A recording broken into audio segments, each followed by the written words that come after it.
All right, everybody. Hello, hello, hello, hello, hello. Hello, hello, hello, hello. How's everyone doing? Hello, hello, hello. You guys hear me okay?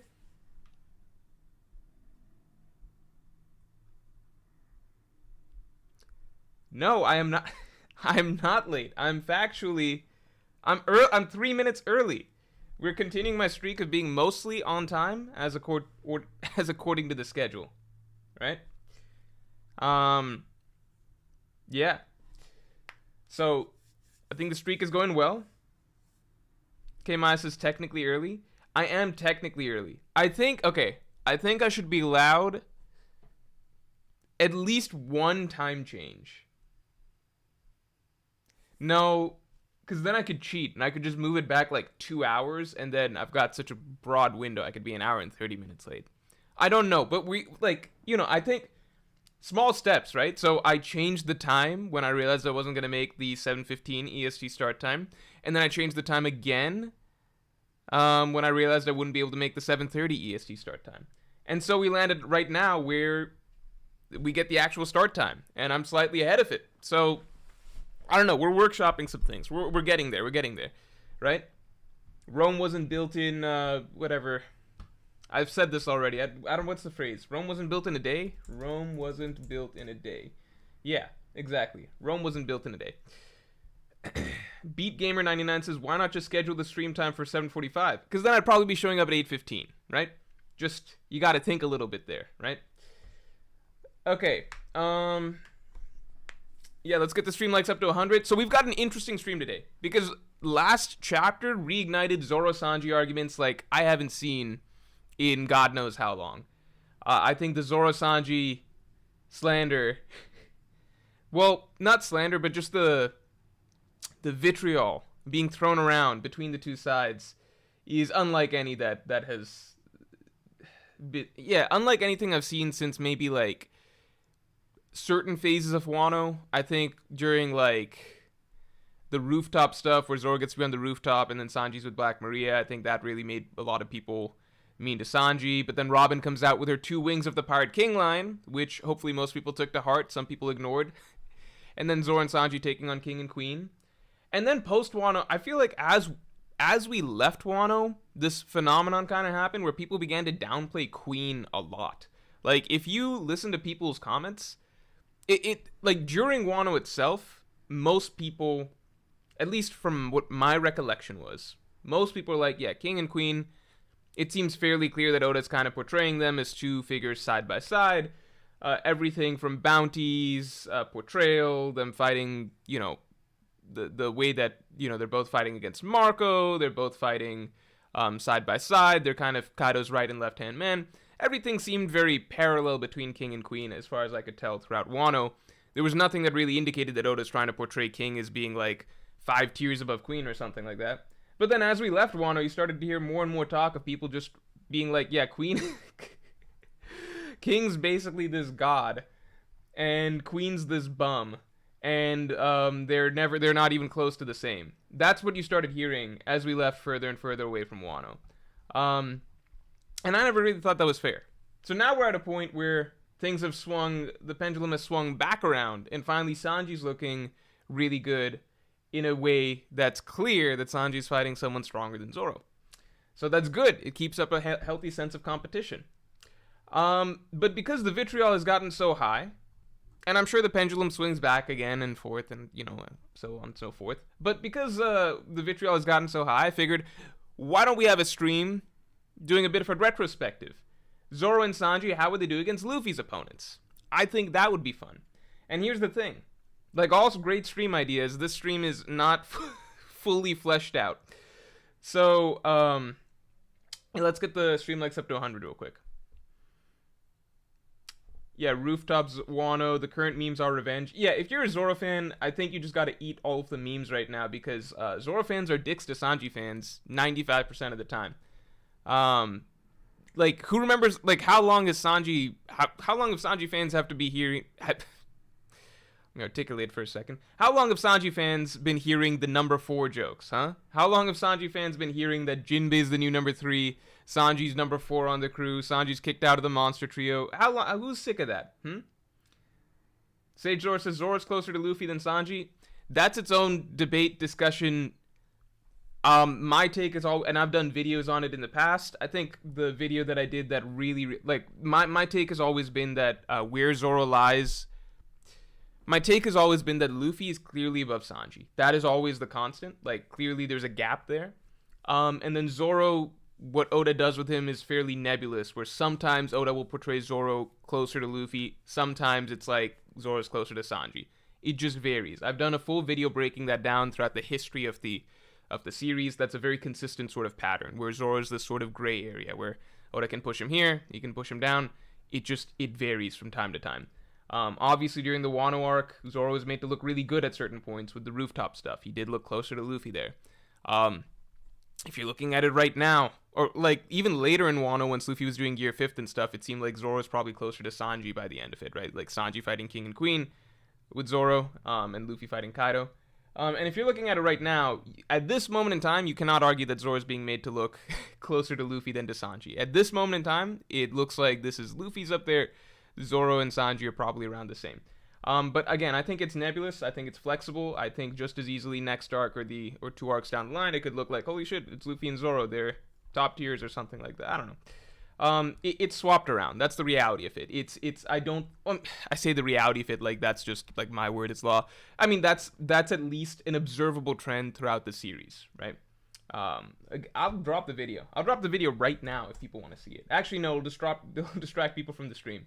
But I did do a video going through the entirety of the story and just pointing out how in certain arcs it looks one way, in other arcs it looks the other way. I think the intent is that it's not supposed to be concrete. Is Zoro supposed to be like around Sanji's level, or is he supposed to be a bit closer to Luffy?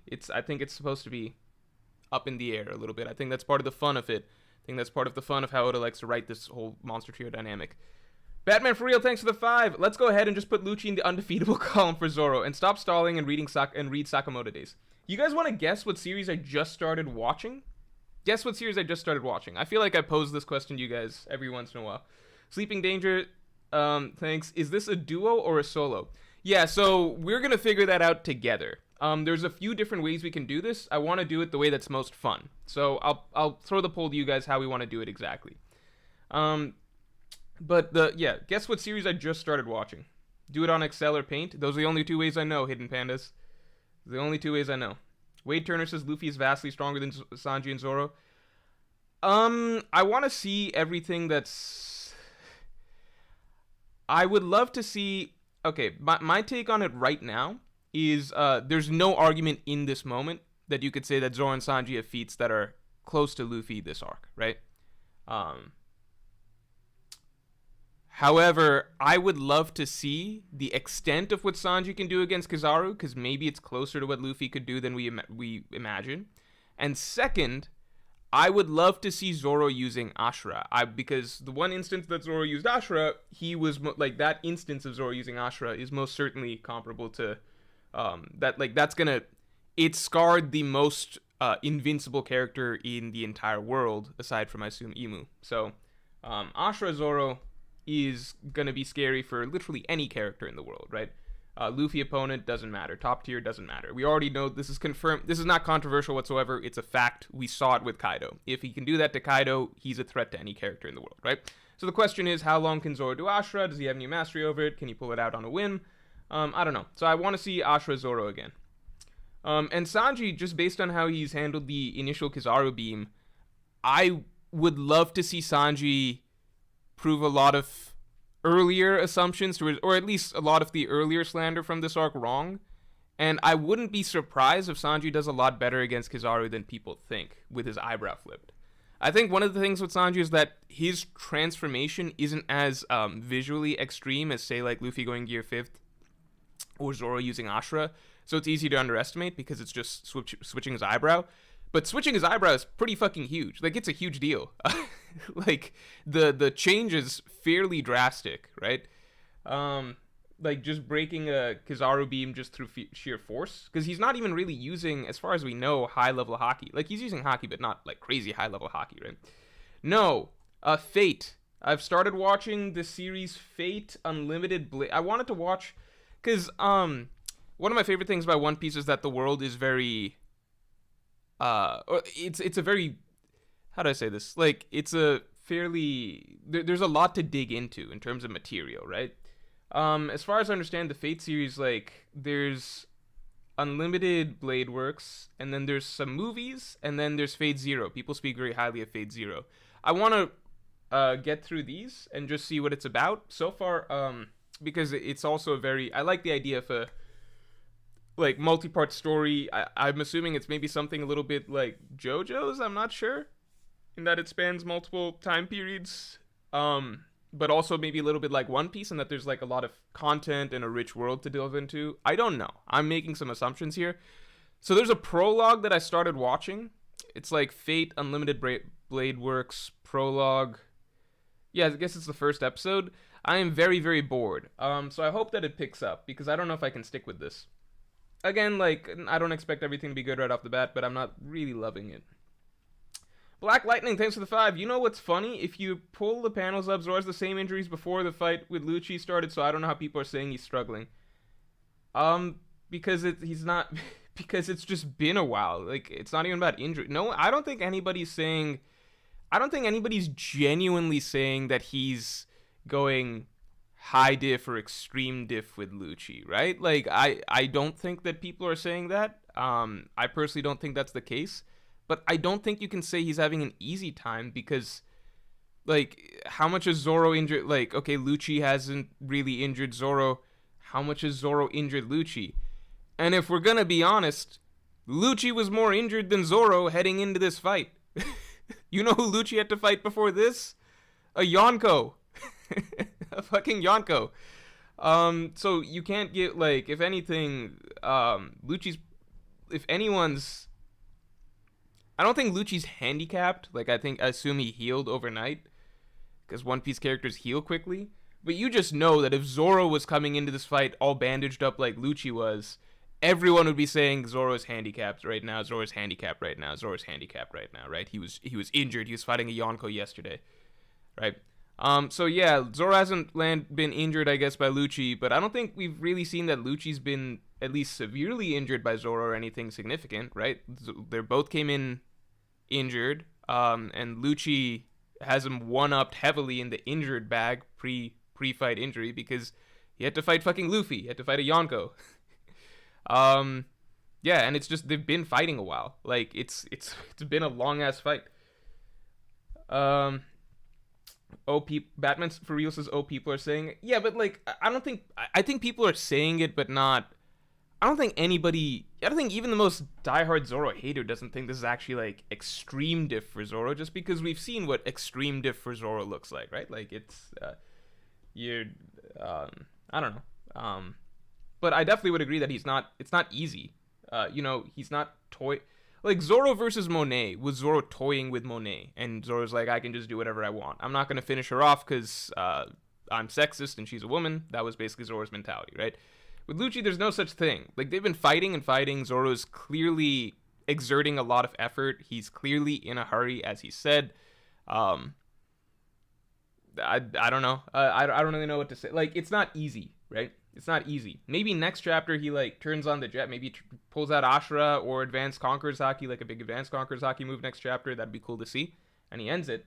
But they've been, like, you can't change the fact that they've been fighting for, again, the entire amount of time that Luffy fought Kizaru. So a full round of Gear 5th, plus Luffy recovering from Gear 5th, being fed, running off, eating a bunch more from Vegapunk's machine, going into a food coma, and then starting to fight Kizaru and Saturn again. So that's like a long-ass timeline that Zoro's been, doing this dance with Lucci, right?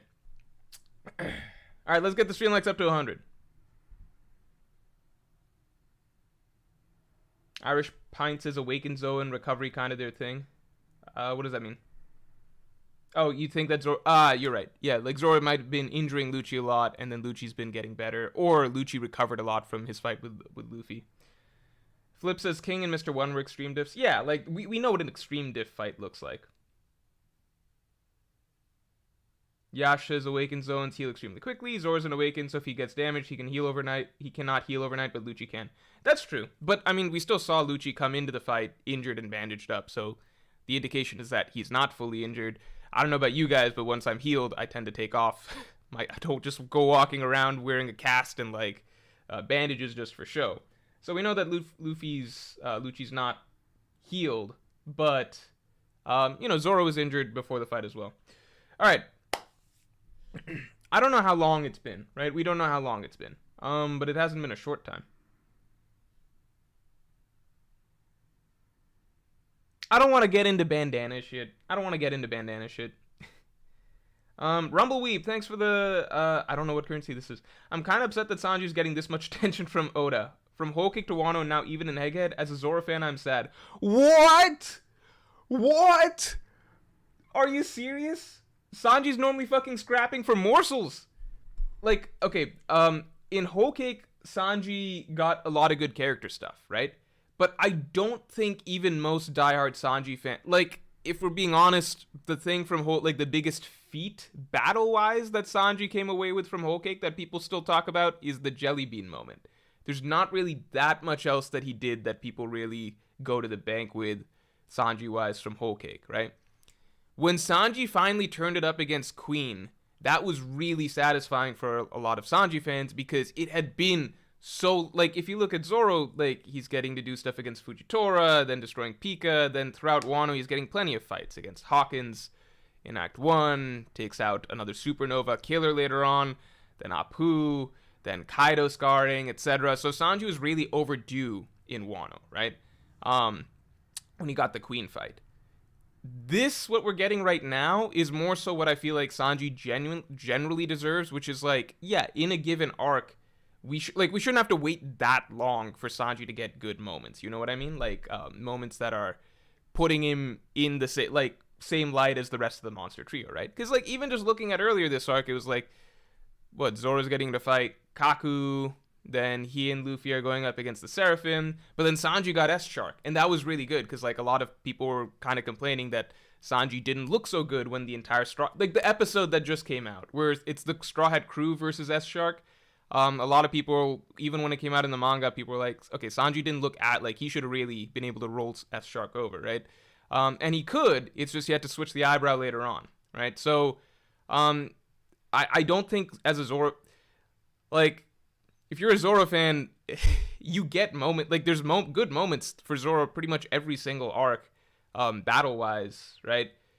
I don't think it's bad that, like, we finally have an arc where Sanji's getting just as much, if not more, good moments than Zoro. And plus, you don't know what Zoro's gonna get by the end of this arc, right? You don't know. Like, we just had all of Wano, where Zoro just got fight after fight after fight. Like, he got so many good fights that arc. Virgil Hawkins, thanks for being a Pirate King tier member for 16 months, man. What's the hardest part when making a video? Oh, that's a cool question. Reminder to read Witch Hat Atelier for stunning art and creative/stylish paneling. You should also check out Succession, same creator as Peep Show. Oh, wait, same creators, was Creek Show, fuck, what's the name of that guy? Lee Mack and David... No, Lee Mack is from the Would I Lie to You? Okay, David Mitchell, right? Is Succession by David Mitchell?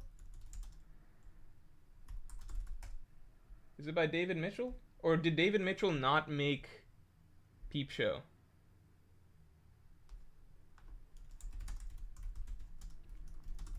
I thought he's the creator of Peep Show. I don't know. Witch Hat Atelier. I feel that maybe you guys have recommended that before. I don't know.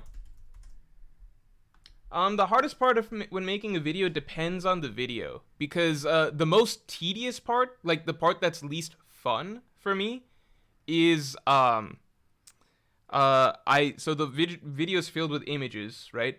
I have to go through the video and mark what image I want for every line. That's a pain in the ass. Then, at the very least, I have somebody that I pay to do it. If you guys have been long-time followers of the channel, you might remember I actually did a a tournament arc among many viewers to apply for that job, but I have a guy who's really good at doing it. But I still have to go through the whole script and mark it up. And for me, that's my least favorite part. I don't know if it's the hardest, but it's just the most it's the most boring.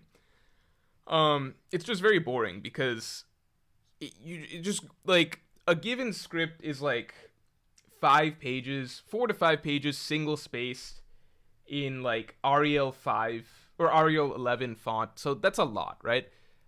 So going through every, like, it's kind of like in college or in high school, I suppose.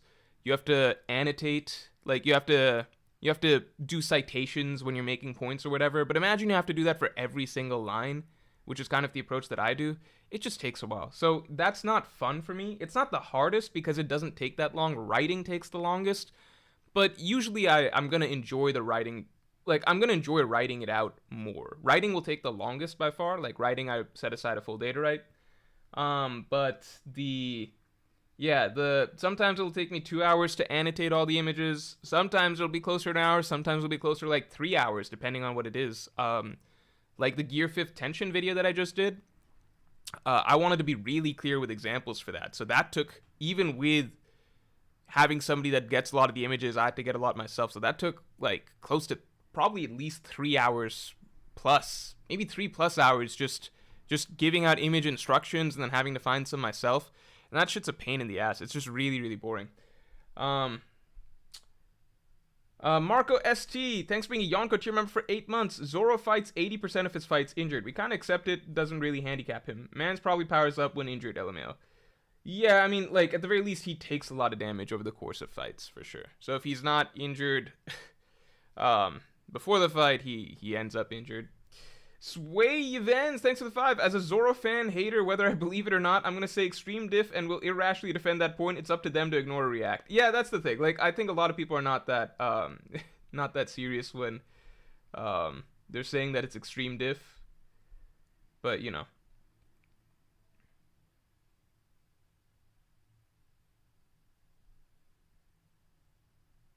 Oven speed blitz? I don't think people are talking about oven. Well, Okay. At least this is how I remember it. I remember being disappointed that Sanji didn't get a fight at the end of Whole Cake Island, and I remember that speed blitzing Oven was kind of like, some people were bringing it. I remember people were talking up the Katakuri Jelly Bean thing more, because with the Oven thing, a lot of people were saying like, well, Oven wasn't looking and stuff. Like, this is just what I remember people talking about. So I don't know. Character-wise, Sanji definitely got the most. Mm-hmm.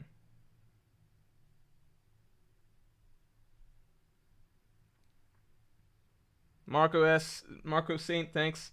Sean Easton, thanks for the 5. I think Augur fed Luffy so they could get a shot at getting Saturn's form/face. They probably came for Luffy and got his face. Makes sense to me, at least. I think that could make sense. If they expect that Luffy would then be able to do some damage to Saturn and give them an opportunity to do something to Saturn. But then I'm like, well, then why couldn't they just take it from Saturn when Kuma punched him?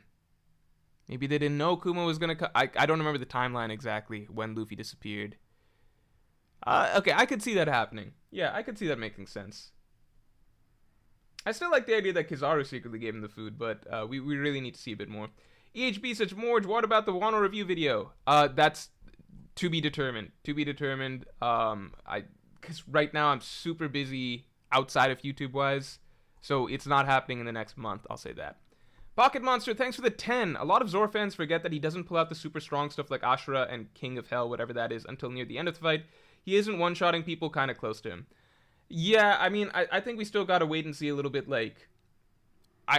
If he's not using Advanced Conqueror's Haki, then to me everything that's happened so far against Lucci doesn't really matter that much. But if he has been using Advanced Conqueror's Haki, then one, I'm just confused as fuck why... What the fucking point of Advanced Conqueror's Haki is if it's just useless. If it doesn't actually do anything the moment that the arc that it's about... The arc that is about it is over. But yeah, in a more strict sense, then it'd be like, okay, so then whatever Zoro has been having a hard time against Lucci if he's been using Advanced Conqueror's Haki.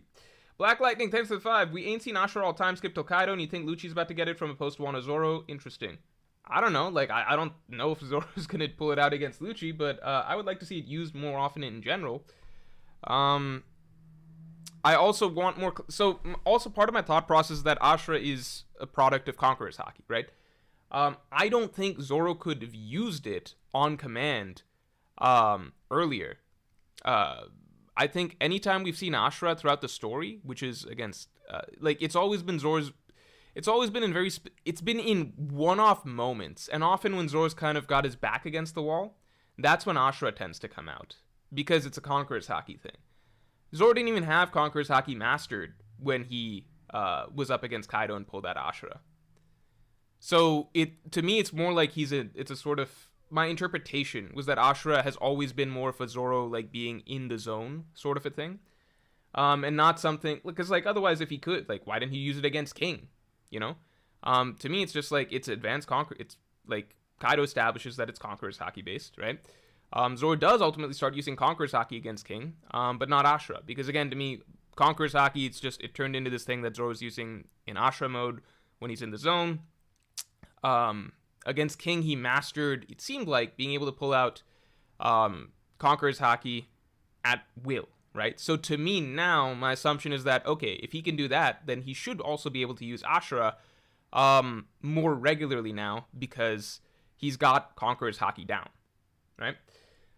So it wouldn't even, so it's not like a difficulty thing like, oh, Lucci's pushed him as far as Kaido. It's more like, no, well, now he should be able to use Ashura whenever he wants now.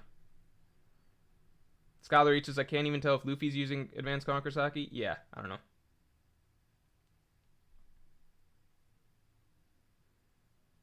Keanu Reeves says it's gonna be like Black Flash, only brought out for the most high stakes fights. That's an interesting like a little idea. If Zoro could use Ashura kind of like Black Flash, like he's in the zone, I suppose. It's not something that Oda is ever gonna elaborate on, but if you just look through his uses of Ashura and why it's so weirdly rare, to me that sort of makes sense.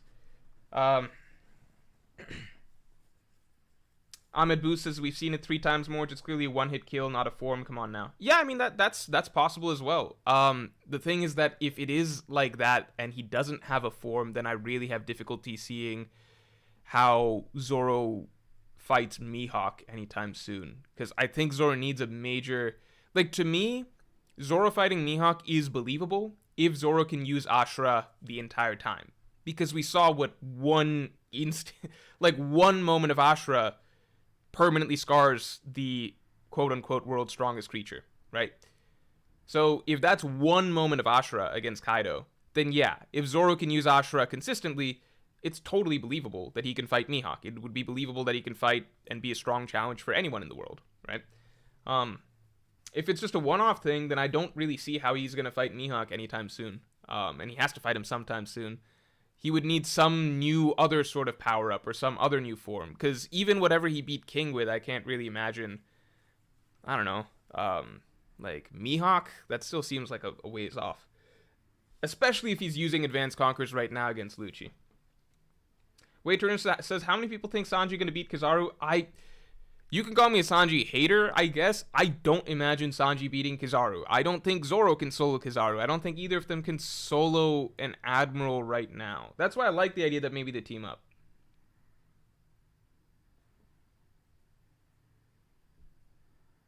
Obi-Wan Kenobi, thanks for the 5. Luffy's power is turning imagination into reality. For him, it's goofy, but do you think that's his influence or the fruit influencing him?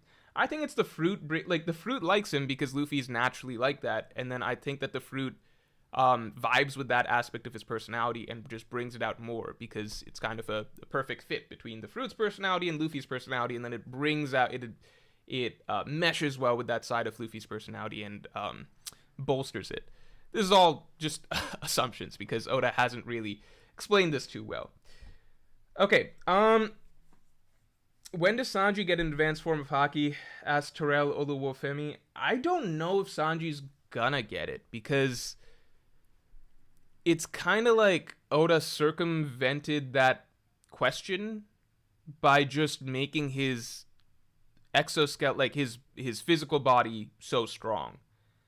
Because does he really need it? I mean, if he can physically just with his physical body just stop laser beams and stuff like that,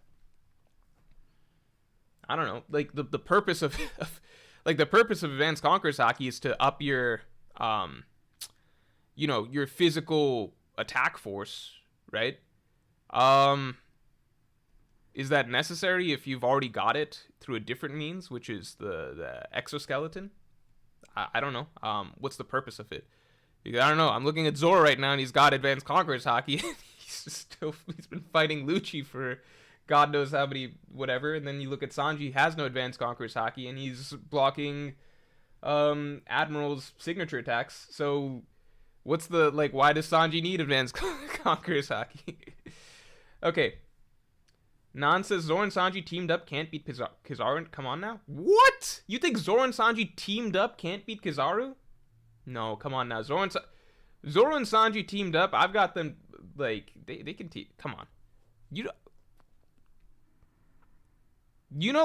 Like, like, forget. Okay, I was gonna bring up Kid and Law taking out Big Mom, but we all know that they cheated, right? They barely. They did not take out Big Mom, not in the slightest, right? We all know that. But if you want to like, if you don't think Zoro and Sanji can take out Kizaru, like, you can literally find the weakest. Like, forget them. Look at this. Here, let me screen share.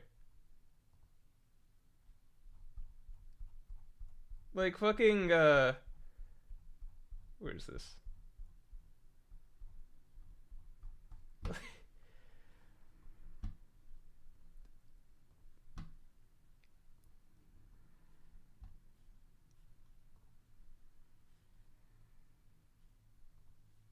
You guys see this? Wait, no, I gotta change shit. Hold on. Forgot I gotta reset all of this back to normal. What was this? Flip this. I gotta flip this, I think. And then I gotta change something about the blending. Normal. Alright, we're getting there. Hold on.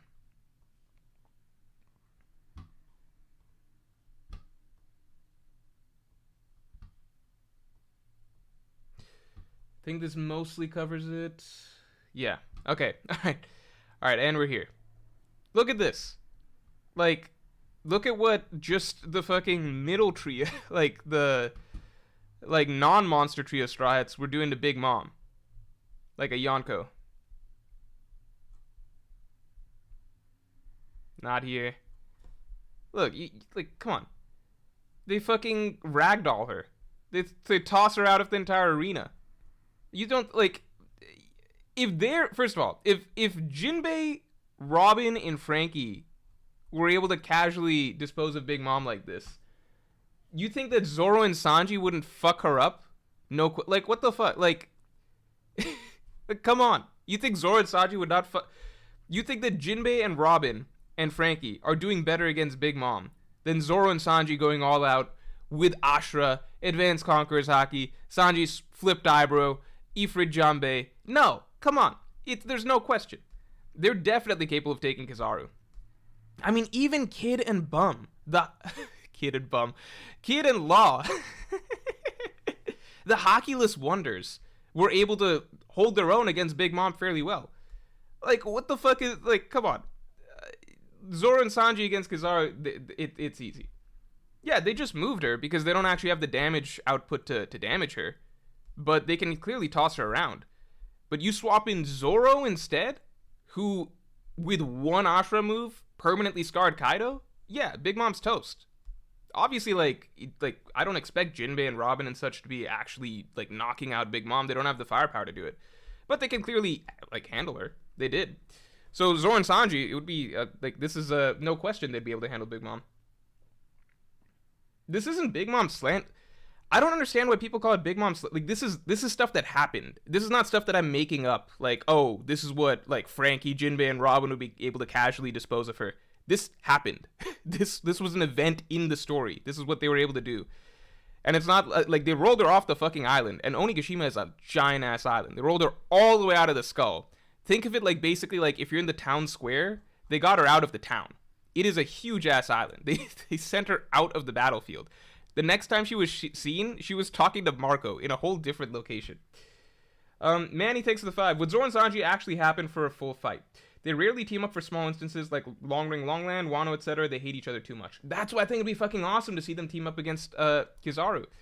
We got to see them doing team moves against... One of my favorite little Zoro and Sanji moments is actually... it's the most random thing. It's against Oars. It's against Oars. And it's not when Zoro has Sanji launch him up with the leg. It's when they're like working in synchronization just silently, like on the same wavelength. Zoro cuts up a building. He cuts up a building, and then Sanji kicks all the building blocks at Oars. I thought that was pretty cool. Rumbleweeb, thanks a lot. One of the worst aspects of Gear 5th is the eye popping. Really hated it when he did that when Vegapunk was just dying. Hopefully Sanji dies next chapter. I can't agree with that last statement, but the eye popping I think is cool normally. Like, it's fun. Like, maybe it's overused or whatever, but it adds to the vibe of Gear 5th. But it was just kind of wild that people were talking about, like, people were memeing that, oh, this is how Luffy would react in all these other serious situations if he was in Gear 5th. And it's like Luffy's eyes popping out when Nami says help me, or like Ace dying and stuff, and it's like, okay, people are exaggerating here. Luffy wouldn't do that. And then Luffy sees Vegapunk dying and you get the eye popping out thing. And then you see counter arguments with people being like, well, Luffy's shocked. That's just how he reacts in Gear 5th when he's shocked. It's like, that's not the point. The point is that the eye popping out thing is a gag. It's a visual gag. In general, just tone-wise, it feels weird that you're incorporating a visual gag. Like, are we supposed to... It's just, like, with Gear 5th in the past, I've always been like, okay, so this is what Oda's going for. He wants the tone to be very serious and then punctuated by something, like, very comedic, breaking the tension, right? With this current stuff, it's like, now you're sort of starting to see where it's just... I think such context where it's tricky to be tonally consistent, because it's like, how am I the reader supposed to be feeling right now? Am I supposed to be actually feeling like Vegapunk's death is dramatic?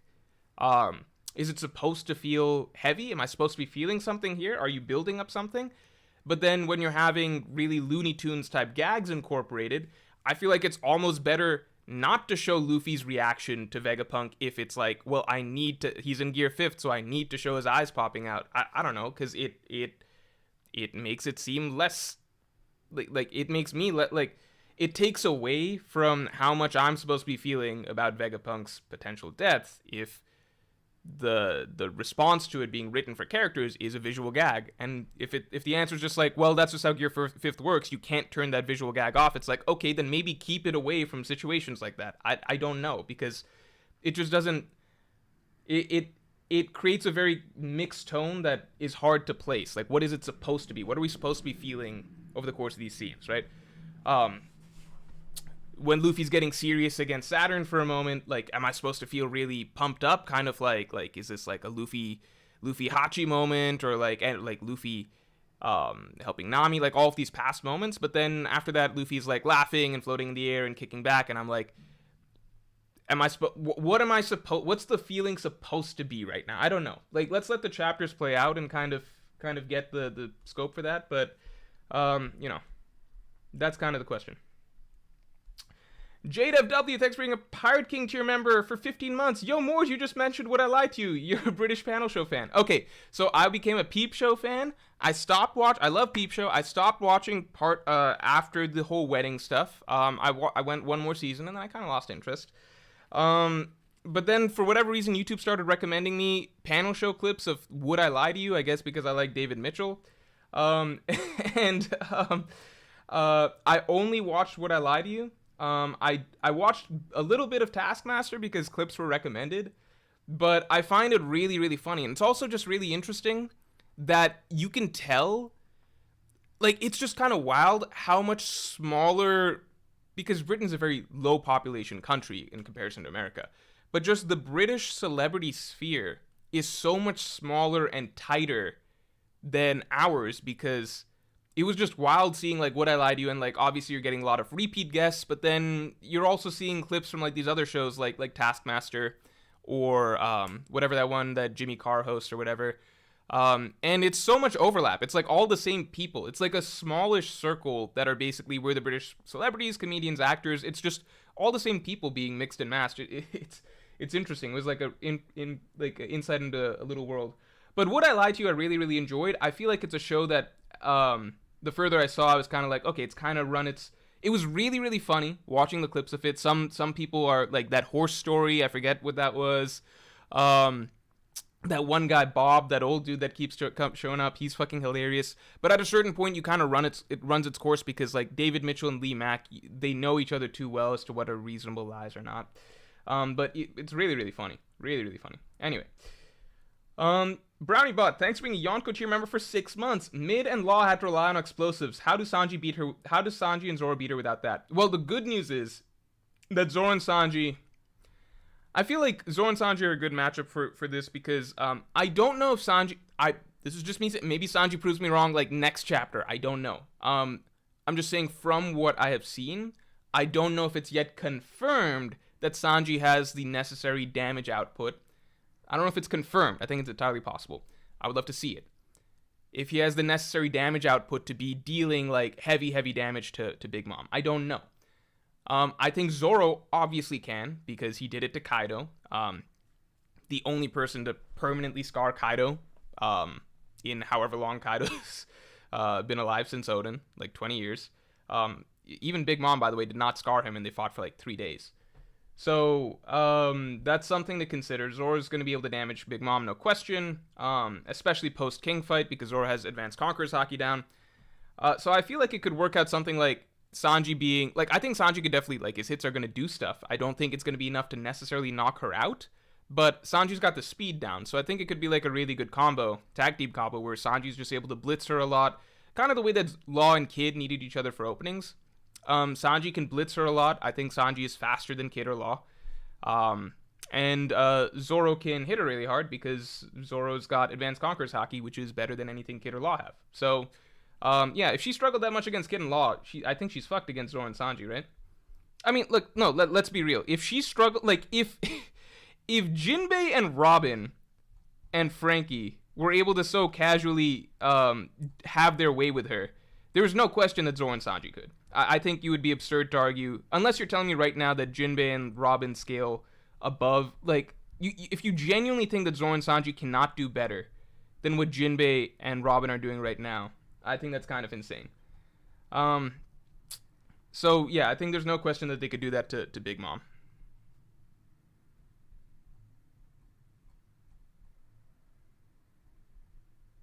I think some of the arguments are being like, you're a Gear 5th hater if you hate this. I don't think that's like you don't have to love every context something happens in, right? Like you can really like Super Saiyan and then not like Super Saiyan. I don't know, like you could be like, well, I don't like that Goten and Trunks got Super Saiyan. Well, I guess that's not the same thing, but yeah, there's like, you don't have to love every aspect of like Gear 5th is a very different, unique form. I'm not loving it in the context that we're getting it right now, and it does go to some of the concerns that I had that I voiced in previous videos, but I still liked it in most every context we had before it. So it just remains to be seen. African Lays, thanks for being a Pirate King tier member for a month. Hello, Morj. It's been a while since I've got a stream live. Oh, well, thanks for tuning in. I think this is going to be a good one. We just have to figure out the rules. I've been waiting since December 2022 for the Wano analysis. Oh my god, is that true? Are you going to release it before Egghead is over? I don't know. Because I don't know when Egghead's going to end. The bad news, if you want to hear it, is that I've got an Egghead analysis that's like mostly done. So it just depends on the ending of it. So there's at least one good analysis video that'll come out as soon as Egghead ends. Wano, I just know I can't work on in the next month. But hopefully after this month, I'll be able to clear up a lot. Yeah, David Mitchell's hilarious. What's funny is I started watching those clips because I became a David Mitchell fan through Peep Show. And I was like, who's this other guy, Lee Mack? Don't really know him. Don't like him because he's not David Mitchell. But then as I kept watching, I was like, oh, fuck, this guy's like my favorite. This Lee Mack guy's pretty funny. Like, ridiculously fast improvisational comedy. B, thanks for the 5. I'm just glad the Vegapunk thing is making some people more open to the discussion. The amount of idiots who say you're just edgy is insane. Yeah, I think it's just because people are framing it in the extremes.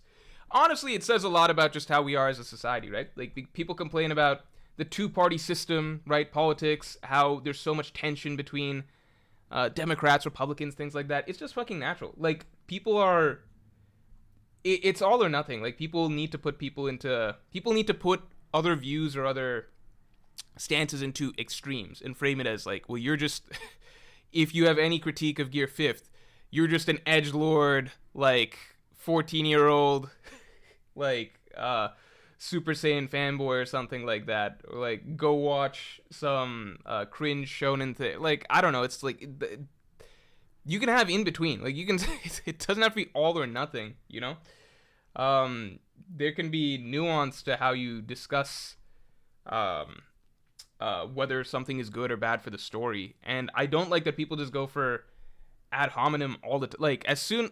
that's the number one sign of defensiveness, is just, like, you just attack the other person. It's like, well, you're just an edgelord, like, cringe shonen, like, rage fanboy or something like that. It's like, what the fuck? What? Why? What? Like, because Luffy's laughing while his friend's dying and you feel like that might be tonally inconsistent? I don't know. Amar Yasser, thanks a lot. Had strange dreams where Blackbeard teamed with a gluttonous demon. Luffy? P.S. If you had to pick another crew member to be MC, who would it be? Personally, Usopp cool. Pick another crew member to be MC? I don't think I could watch an entire series covering Usopp. I just don't. I think Usopp has the best character moments easily, most consistently throughout the story. By like a good long shot. Like, he's the most consistently well-written character. It's easier for people to forget that because he's been misused throughout the last couple of arcs, but in terms of consistent, like, actual character growth and character writing, and getting significant moments of character development, vulnerable character moments, etc., arc to arc, Usopp has always dominated the rest of the Straw Hats in that category, because he's the most human of them. There's the most opportunities to write meaningful Usopp moments. Again, Whole Cake and Wano and Egghead had not been kind to him, but then you had Dressrosa before that, and then obviously pre-time skip was really, really great for Usopp. But I don't think I could follow him all the time. If I had to pick another crew member, it would probably be Zoro, if I'm picking another crew member. Just because I think Zoro's story of like, Zoro's the character that, aside from Luffy, we focus on his goal. Like, there's at least a trend with Zoro, that he talks about his goal and his ambition, and you know that all of his fights are in service of that. So if Oda was to write a story entirely about that, like, you already get a bit of a preview with the Ryuma storyline, right? Like monsters. Like, you can write a story about Zoro becoming the strongest, and there's basis for it in the One Piece world. Whereas I'm like, okay, if we followed a story about Nami, that's hard to imagine, because it's just like, that's just outside the scope of what Oda's been writing. He almost never focuses on her dream or her long-term ambitions whatsoever. So it's kind of like, it's hard to imagine what that would be like. Whereas with Zoro, you can kind of piece together, like, you can look arc to arc and be like, okay, so Baratier plays into his story, which plays into what he's talking about at Arlong Park, and what he needs to how he needs to grow in Arlong Park, which plays into his battle with Mr. One. Even in Skypiea, which is like a relatively light Zoro arc, he's talking about a specific area that he needs to grow in, which is fighting long range and stuff like that. Enies Lobby and Thriller Bark are him learning, stepping up more so as a captain and a leader. So you see more of a... and then obviously the Mihawk, asking Mihawk to train him and everything like that. I think things have gotten worse post-time skip, but at least he had some stuff against King. In the King fight. But, yeah, you can kind of at least track, like, Oda's kind of caring about Zoro caring about developing his dream, right? So, there's that, at the very least. Whereas I feel like with a lot of Straw Hats, once they join the crew, their dream and their actual personal storyline gets thrown to the wayside.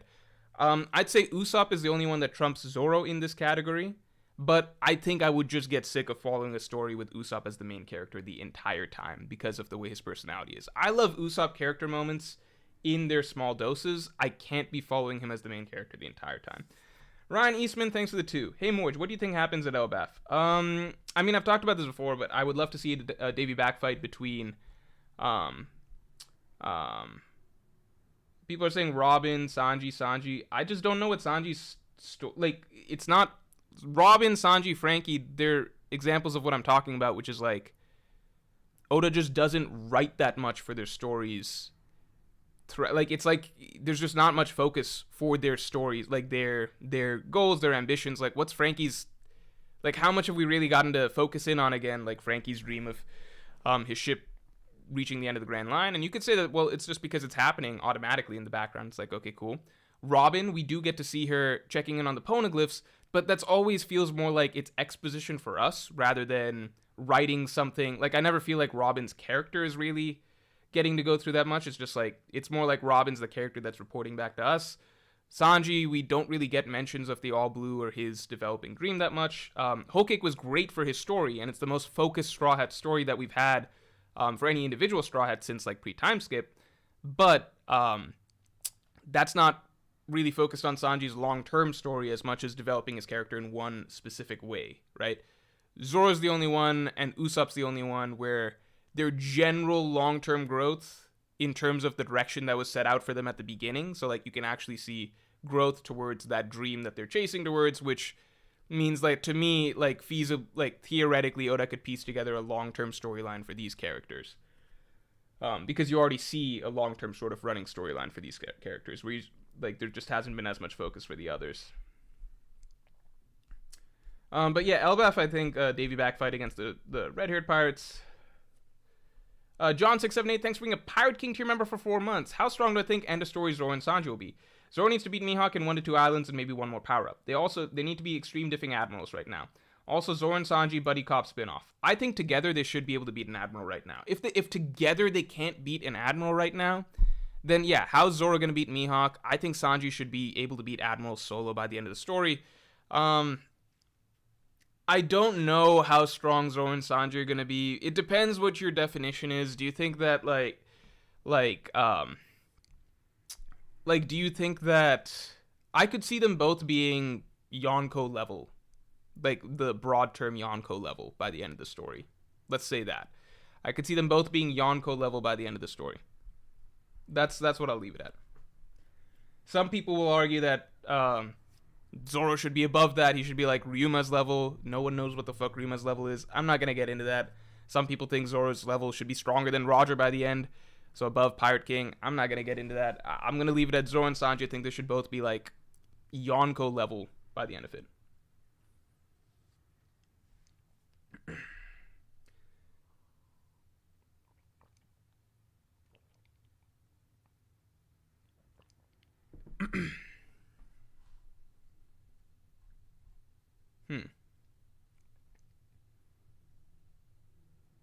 Daniel says, you're just assuming it'll be the same story. Nami's story sort of fits with the romanticism of the original conceit of One Piece. I mean, I'm just basing it on what the characters are. Like, if you want to fundamentally change what the characters are and what they're working towards or something, then sure, you can.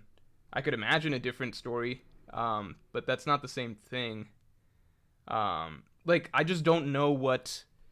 Like Yokai Gota saying Nami would be fun, move away from power fantasy for a bit and just follow a regular human, it'd be fun. I'm like, I don't know. Like, I'm assuming the story's still written by Oda, right? Does Oda have a storyline that he could come up with that's good for Nami? I don't know. Like, there's just nothing, because it's not there in the story itself. Nami's focus on building a map, drawing a map for the world. Sanji's focus on finding All Blue. We've seen some embarrassing little takes on, like, Oda's like, well, this is what it would look like if Chopper's working on curing everybody. Like, if we're getting Ice-Oni storylines and shit like that for Chopper, I find that boring. So the only two characters, Usopp and Zoro, that we actually consistently get to see them focusing on their dreams, them having character moments related to their dreams.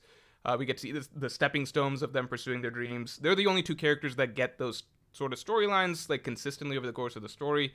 So I can only really pick from those two. Otherwise, I'm like, I don't fucking know what a Frankie story would be. Like,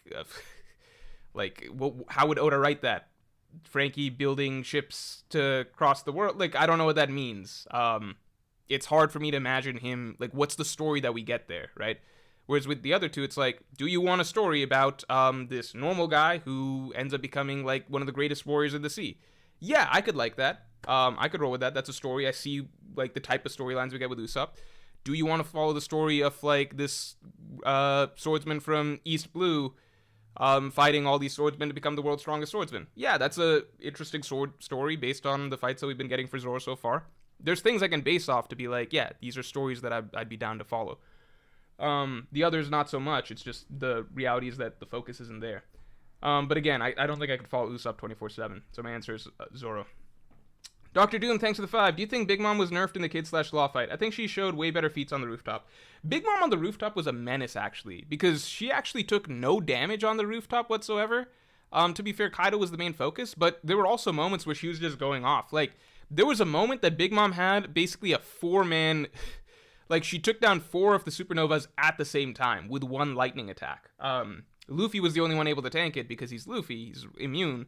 So he was able to push through and keep going. But Big Mom had some crazy moments on the rooftop. She was seriously looking like the combo between her and Kaido looked like nearly unbeatable for a moment.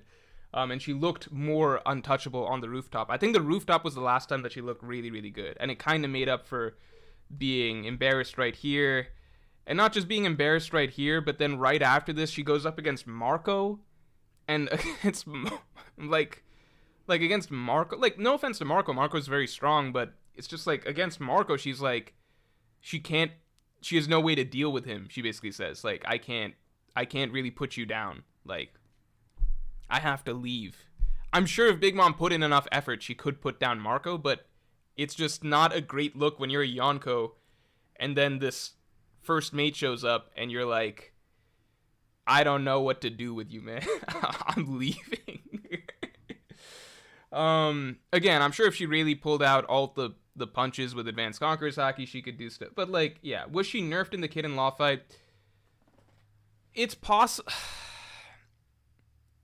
I don't know. I mean, to me, it seemed like I still don't understand when she was punching Law, for example, why wasn't she using Advanced Conqueror's Haki? Or was she using Advanced Conqueror's Haki and it's just remarkably unclear? I don't know. The fight is weird. So here's the thing. And this is actually something that I want to put in the Wano video because it's an odd thing that took place in some of the fights, and particularly the Big Mom fight. So here's the big thing with the Big Mom versus Kid and Law fight.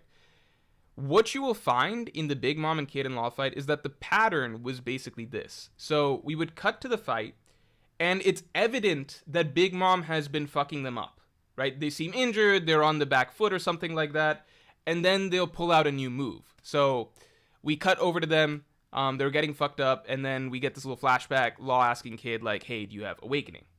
And Kid's like, yeah. And then we get to see Kid and Law execute their Awakenings on Big Mom. Okay. Then Big Mom gets up, and she starts going hard. She starts eating more for lifespan and stuff, and we cut away. We cut back. Kid and Law have been fucked up again, even more brutally this time. Big Mom starts to walk away.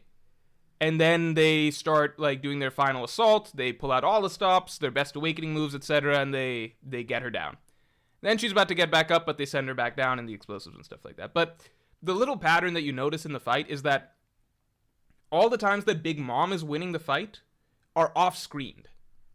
So I don't know why Oda chose to do this. I think just for efficiency of the fight. I will personally always maintain that the most important part of the fight is to see what's happening while the protagonists are actually losing and what they're going through. But for whatever reason, I think part of it is just the tone and tension of Onigashima is generally supposed to be triumphant, so can't show the main characters under too much tension. So anytime the Kid and Law were losing the fight, it was off screen. We would always cut back to them having been fucked up, but we don't really get to see what Big Mom did. We just get to see them turn the tables on her. Again, I personally, that's one of the reasons I low-key don't like the Big Mom and Law and Kid fight, because we get to skip what I feel is the juicier part of the fight. But because we regularly skip the part where Big Mom is actually getting her licks in, and we kind of just see the aftermath of it, like, okay, she beat them up, she's getting in some hits, and she's walking away. We don't really see how she turns the tables back on them each time, right? They get some moves in, then she turns the tables, but it's off screen. Then we cut back, she's got the advantage, she's leaving, they turn the tables again, then her turn is off screen.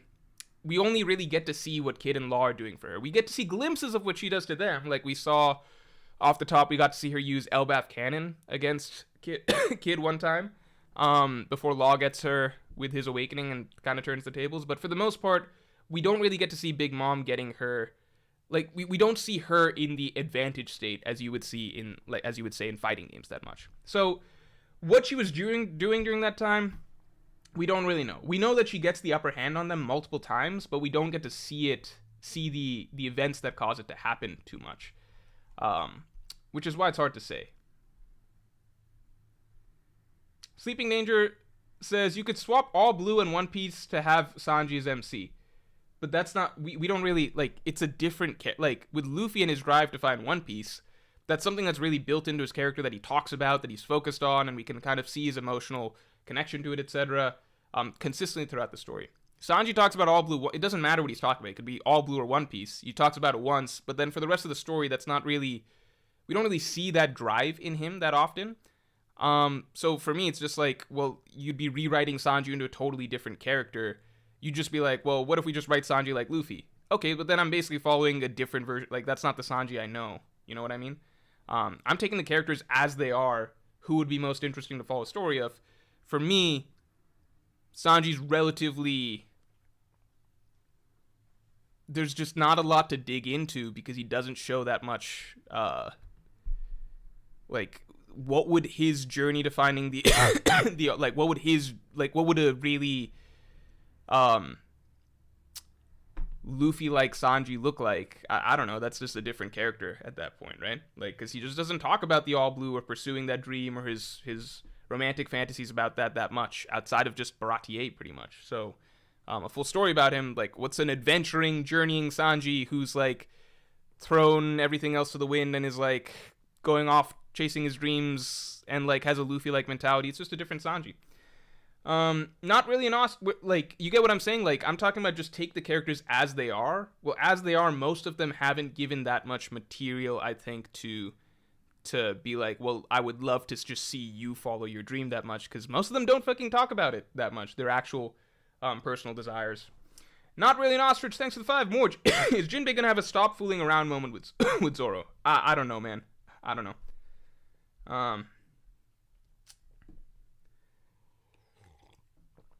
I feel like it's tricky with Jinbei being sent over.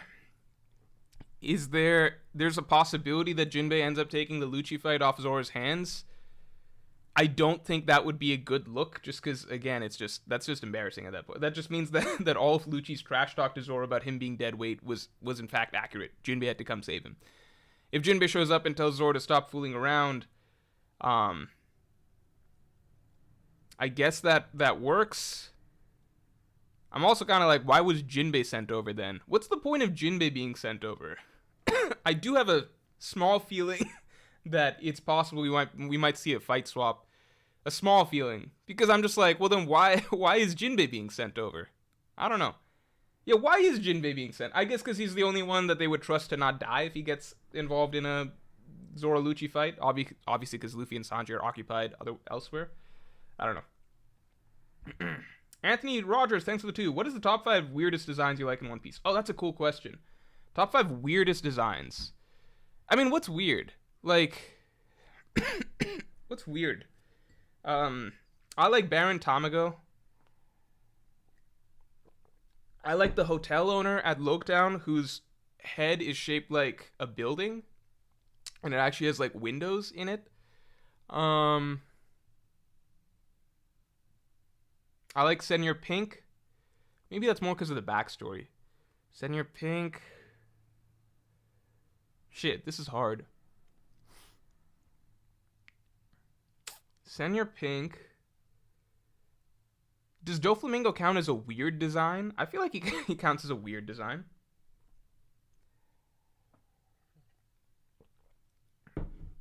And then lastly, if I gotta pick one... I don't know, weird design is hard, because there's so many, Zany. Wait, let me look at my poster. Okay, so if I'm looking at my poster...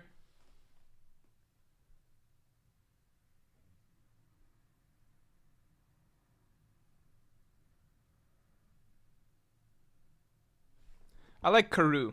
Karoo and the spotted ducks. Spotted-billed ducks. Okay, let's get into the topic.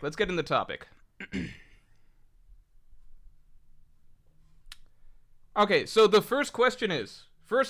Oh, Bobbin was a fun character. I forget.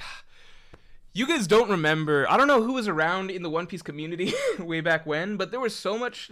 Oh, Gaimon's a good option. But there was so much discussion about Bobbin back in the day. Like, what's Bobbin's full potential? Because like the Big Mom, we only saw a glimpse of the Big Mom pirates early on, so we didn't have much to scale off of. Bobbin shows up in Fishman Island, and he just got back from destroying a country, he says. And the way he's speaking to Big Mom is very casual. So a lot of people, and he had a sword. So a lot of people felt first mate energy from Bobbin at the time. Again, at this point, we only knew a few Big Mom pirates. It was just Big Mom, the girl that was sitting next to her, Pudding, Bobbin, and then Tamago and Peckham's, right? So we kind of assumed that we'd probably see, like Oda didn't used to really hide the strongest, like, you know, we'd seen Ben Beckman right away. We saw Marco and Jozu right away. So a lot of people made the fair assumption that, yeah, Bobbin probably the first mate. He kind of just had the most aura out of the characters that we'd seen so far. Because, like, Peckham's and Tamago, they were kind of, like, played a little bit comedically in Fishman Island. Peckham's obviously got the cool moment of one-shotting Caribou, but, you know, they just had some comedic mannerisms, and they were kind of really, like, freaking out when Luffy's talking to Big Mom. Whereas Bobbins has a very, he had a very cavalier attitude talking to Big Mom, and it was very casual and was just like, yeah, I just got back from destroying a country. What's up? Do we got any snacks? It just seemed kind of like, fuck, that's probably her first mate. This dude's got it together. The future turns out Bobbin's just some dude. Actually, Bobbin's just some guy. Okay. You guys want to hear like a random theory that I had? This was back when like I really, really hoped that because I had hopes. You guys remember? Who remembers that I thought that the raid would fail? Me. So I had hopes that like we would get to see the Grand Fleet involved in Wano and stuff like that, because I assumed that there would be a bigger battle where like I was like, well, part of the like the Big Mom pirates aren't even there. All the Big Mom pirates are missing. So like of course Oda's not just gonna have like the entire Big Mom pirates just sidelined, taken out by Marco at the beginning of the arc. Like I just assumed that we would get to see two Yonko empires being fought by the Alliance, and I felt like the Grand Fleet would show up. A lot of people thought the Grand Fleet would show up at some point. So one of the things I believed was that, you know what a really cool matchup would be? At least as far as I was thinking. I was like, yeah, once the entire Big Mom Pirate squad is there and we get the full big battle, the cool battle, I was like, it'll be so cool to see probably something like Cavendish versus Bobbin. Because I feel like they probably, like, Bobbin is, like, high in Big Mom's crew, but not, like, that high, like, commander level or whatever. And Cavendish is strong, but, like, not that, like, crazy strong, like, not Monster Trio strong or whatever. And I was like, and Bobbin's whole ability, I was like, why did Oda go out of his way to writing this Bobbin guy all the way at the beginning and, like, give him this ability and, like, he's a rook or a bishop or something like that, so he's kind of high status, he's important, or, like, a knight, I forget, like, I think he was a bishop. And he has this ability, like, he is a swordsman, and his ability is to, like, put people to sleep. I was like, that's such a cool matchup against Cavendish. I was like, this is perfect. Like, we could see Bobbin versus Cavendish, because that would be such a phenomenal matchup to see Bobbin put Cavendish to sleep, and then Hakuba comes out, and then you get Hakuba fucking up Bobbin. I don't know. There was a lot of matchups that I was like, this would be really cool to see from, like, the Big Mom Pirates against, like, the Grand Fleet or something like that. But, you know, that was like too much. That was too hopeful. I was like, okay, the Grand Fleet getting involved all the way at that point in time. They're being saved for a later point. I'm still just confused a little bit about Bobbin, because I'm like, why was this guy, like, he was, like, vaguely important? I think the Big Mom Pirates have they have the coolest designs out of the entire, like, they're the coolest pirate crew out there. If you just look at some of the Big Mom Pirates, like, them as a group, there's so many interesting designs and characters and, you know, abilities, and they have this whole structure of, like, the Sweet Commanders, and then the Rook, Bishop, Knight, stuff like that. I feel like we didn't really get to delve into them as much as... No, we spent a good amount of time with them. I think we kind of skipped having to fight them, right? Because Luffy takes out Cracker and Katakuri, and then we deal with some of their other officers, but for the most part, it's just the largest and most diverse pirate crew. We didn't really have to fight them because Whole Cake Island itself was an infiltration mission. Luffy is the only one that actually got one-on-one fights, and he took out two of them. And then everything else we left, right? And then the Big Mom Pirates showed up at Wano, but Oda removed 95% of the Big Mom Pirates, so we never really got to fight them there either. So like Smoothie we didn't get to see, Snack. Perospero, who I don't think anybody was asking for a 1v1 fight for, he ended up getting it, so, you know, it is what it is. Dr. Doom, thanks for the 5. Just wanted to ask, what difficulty can Ace, Marineford take Kaido at most if they ever fought? What? So if you'd asked me just based off of the manga, I would say Kaido one-shots him effortlessly, like he did to Luffy in Act 1.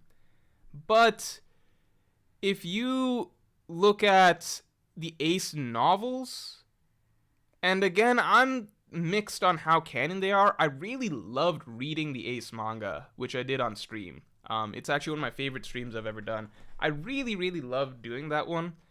Because the manga was phenomenal, honestly, and it really made me love Ace's character more. I just don't know how true. I know it's to me, there's a difference between technically canon, like it's technically officially the One Piece brand, and then what I consider, like, just my values of, like, storytelling, I guess, which is just, like, to me, storytelling, it's all from the vision of the author. So to me, it's basically like, did the author actually come up with this and write it? Or is this stuff that, like, somebody else wrote for him and Oda just, like, to cash a check, he just signed it off and was like, yeah, okay, you can run with this. You see what I'm saying? I think there's just fundamentally, like, not in the legal sense of what's canon, but to me there's fundamentally a difference there, because, again, a story to me, it's the mind of the creator, right? It's what's in your head, what's in Oda's head. Just because he signs off on something because somebody hands him it and is like, here's a check if you okay it, to me that's not the same thing, right? Because, like, Ace the character is whatever the vision Oda has in his head of Ace the character is, to me. So I don't know how canon the Ace manga is. I really love it. I really, really love it. I just don't know how canon the novel is. I don't know if Oda came up with it or if some other person came up with it. But if we take the novel version, which revealed that Ace got a lot stronger over his time with the Whitebeard Pirates, then, yeah, I think that he gives Kaido about the same. I think Ace is supposed to. I still don't think Ace gives Kaido. Maybe he gives Kaido. Maybe like a Yamato level of difficulty. No, that might be stretching it, because Yamato probably got a lot strong. Like, Yamato and Ace were about even as is, and then Yamato's 2 years, like, got to progress 2 years after Ace. I still think Ace doesn't do that well against Kaido, even if you take the. Yeah, because even if Ace reached like Yonko first mate level, that's the level Luffy was in Act 1 against Kaido, and he still got one-shotted. So I think that I don't think Ace would do well against Kaido, end of day. Also, doesn't help that, like, Ace's power would be really, really ineffective against, like, fire's not going to do anything to Kaido whatsoever. Like, maybe magma, but not just fire. Like, Kaido himself is a fucking dragon, right?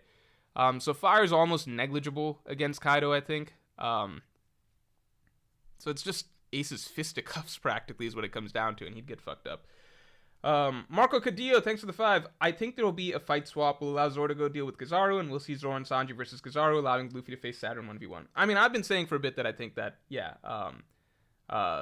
since last stream I've been saying I think Zoro and Sanji do get to fight Kizaru. I just think that Jinbei taking the fight from Zoro, it feels weird. It would just basically be like, yeah, Lucci's taunts to Zoro are 100% accurate. That Zoro couldn't beat Lucci at the end of the day. Amar Yasser, thanks. Robin and Nami as MC would just be ecchi if Oda writes. I think he's done enough good writing for female characters that wouldn't be the case.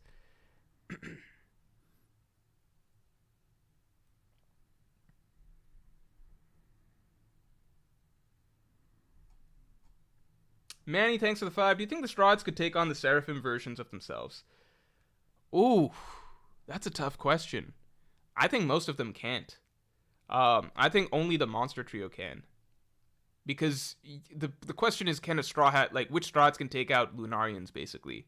I think it's just Luffy, Zoro, and Sanji. I don't think even Jinbei can take out a Lunarian. I don't think Jinbei could. Maybe Jinbei can. I might be underestimating Jinbei there. But, like, it's fucking hard. Like, the Lunar, like, we got chapters after chapters of Luffy, Zoro, Lucci, and Kaku doing team attacks on these Lunarians, on these Seraphim, and these were their child forms, and it just did nothing, like unfazed whatsoever, you know. Um, yeah, I think it would be very, very, very difficult, very difficult. I'd say Usopp is actually a maybe, just because Usopp might be able to do something with, like, I think Usopp's Seraphim wouldn't be that physically fighting talented. He would have the durability. So maybe Usopp with like some chloroform gas or something. That's a huge stretch. I don't even know if that would work. I don't know. And if One Piece gets a Fortnite collab, could you play it on stream for shits and giggles? No, I will never play Fortnite. Sorry. We should get to this.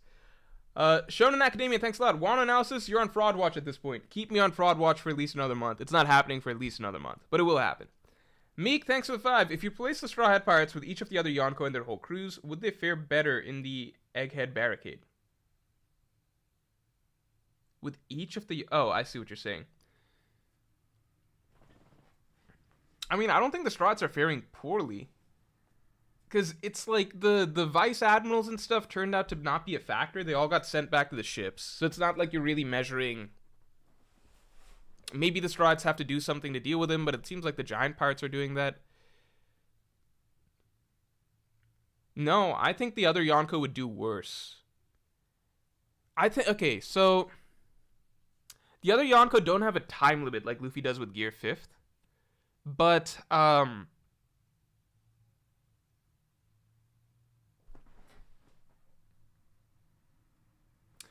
okay, I think that only the the Big Mom Pirates are really big as a crew. So just through sheer size, it's arguable that they would do better.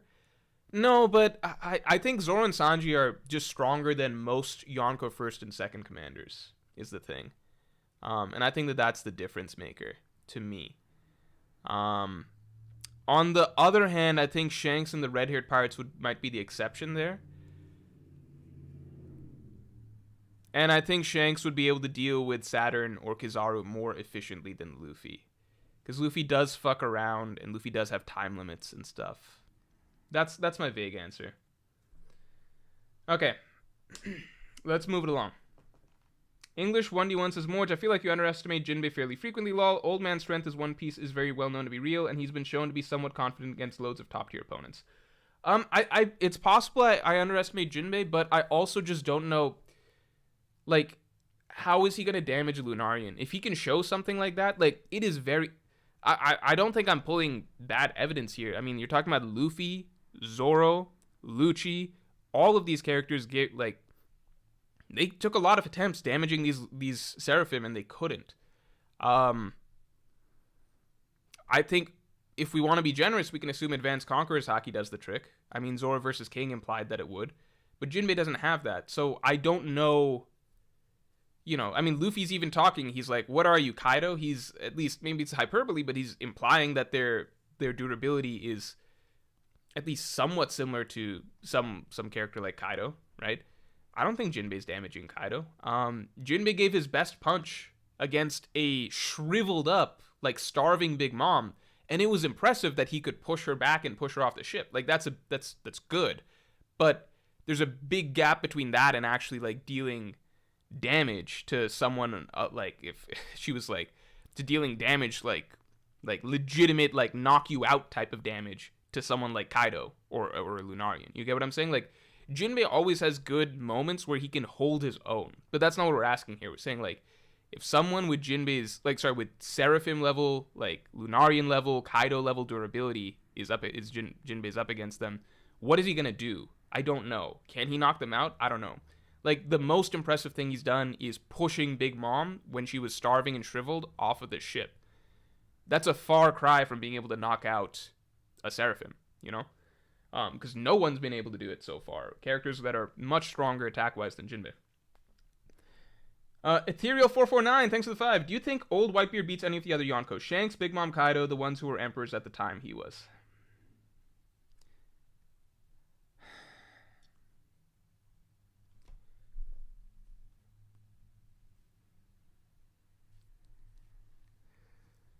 I think just from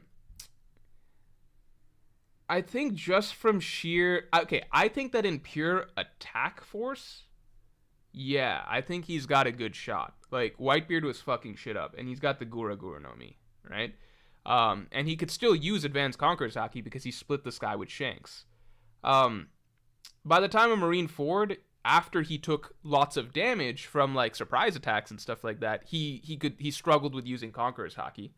But we're saying he's fresh, right? Like, so same scenario as Shanks, right? Like, Shanks walks up to him on the ship. Whitebeard isn't already injured. They go the distance in a fight, right? I think in attack force, Whitebeard would be... I just don't know if Whitebeard would have the stamina to put them down. Like I think... So, on the one hand, I think Shanks is more physically vulnerable than them, but Shanks also seems to have better Haki. So, I don't know if Whitebeard can just overpower Shanks. It's possible that Shanks has the best Haki at the time compared to old Whitebeard, Big Mom, and Kaido. So, I don't think Whitebeard can just overpower Shanks. And then against Kaido and Big Mom, I think, offensively, he probably has it. But I don't think he can, just endurance-wise, have enough to really put the two of them down. Because, Kaido fought the entire night, right? It's a lot. And Big Mom, her durability is comparable to Kaido's. I just don't think he can go the distance with those two. And with Shanks, I think Whitebeard, from what little we know of Shanks, I imagine Whitebeard could put him down just force-wise. But then the flip side is Shanks seems to have the best Haki out of all of them, so I don't think Whitebeard can... I don't know if that would be as effective there. Do you get what I'm saying? I think he might... I think if we're just playing the hypothetical matchup out, I think Whitebeard might just... He might have the offensive capabilities to have a bit of an advantage over Kaido and Big Mom, but not the endurance to put them down. And then against Shanks, he might not even be able to match Shanks' offensive capabilities because Shanks might be the best Conqueror's Haki user, period, which, yeah, I don't know. That's my thought. So it's I think he's got an advantage against both of them, but ultimately would lose. All three of them, but ultimately would lose. I don't know. It's hard to say.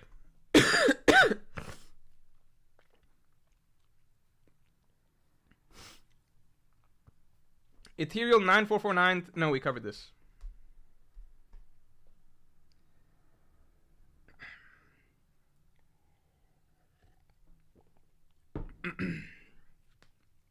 Yeah, Whitebeard, I'm not gonna... If Oda came out and said that old Whitebeard was still the strongest Yonko, I wouldn't be like, oh, that makes no sense. I wouldn't be shocked. I'm just I don't know. It's hard to bet on. Okay, let's get to the topic. Okay, Zoro and Sanji versus Luffy's opponents. Here's the thing. For this, I don't have it fully fleshed out what this means. There are 4 ways that we can look at it, okay? 4 ways that we can look at it, okay? 4 ways to consider this. All right, we're going to pick which route, and we're going to stick with this. I should have started this a while back, but it is what it is. All right. Wrench Dodger 2000, thanks for being a member for 13 months. Daddy Jeans Longy versus Odin, I Need Your Haki Loro. Why are you dissing both of them? I wonder how many people are both Zoro and Sanji haters. I feel like that's gotta be rare. Because going throughout the entire...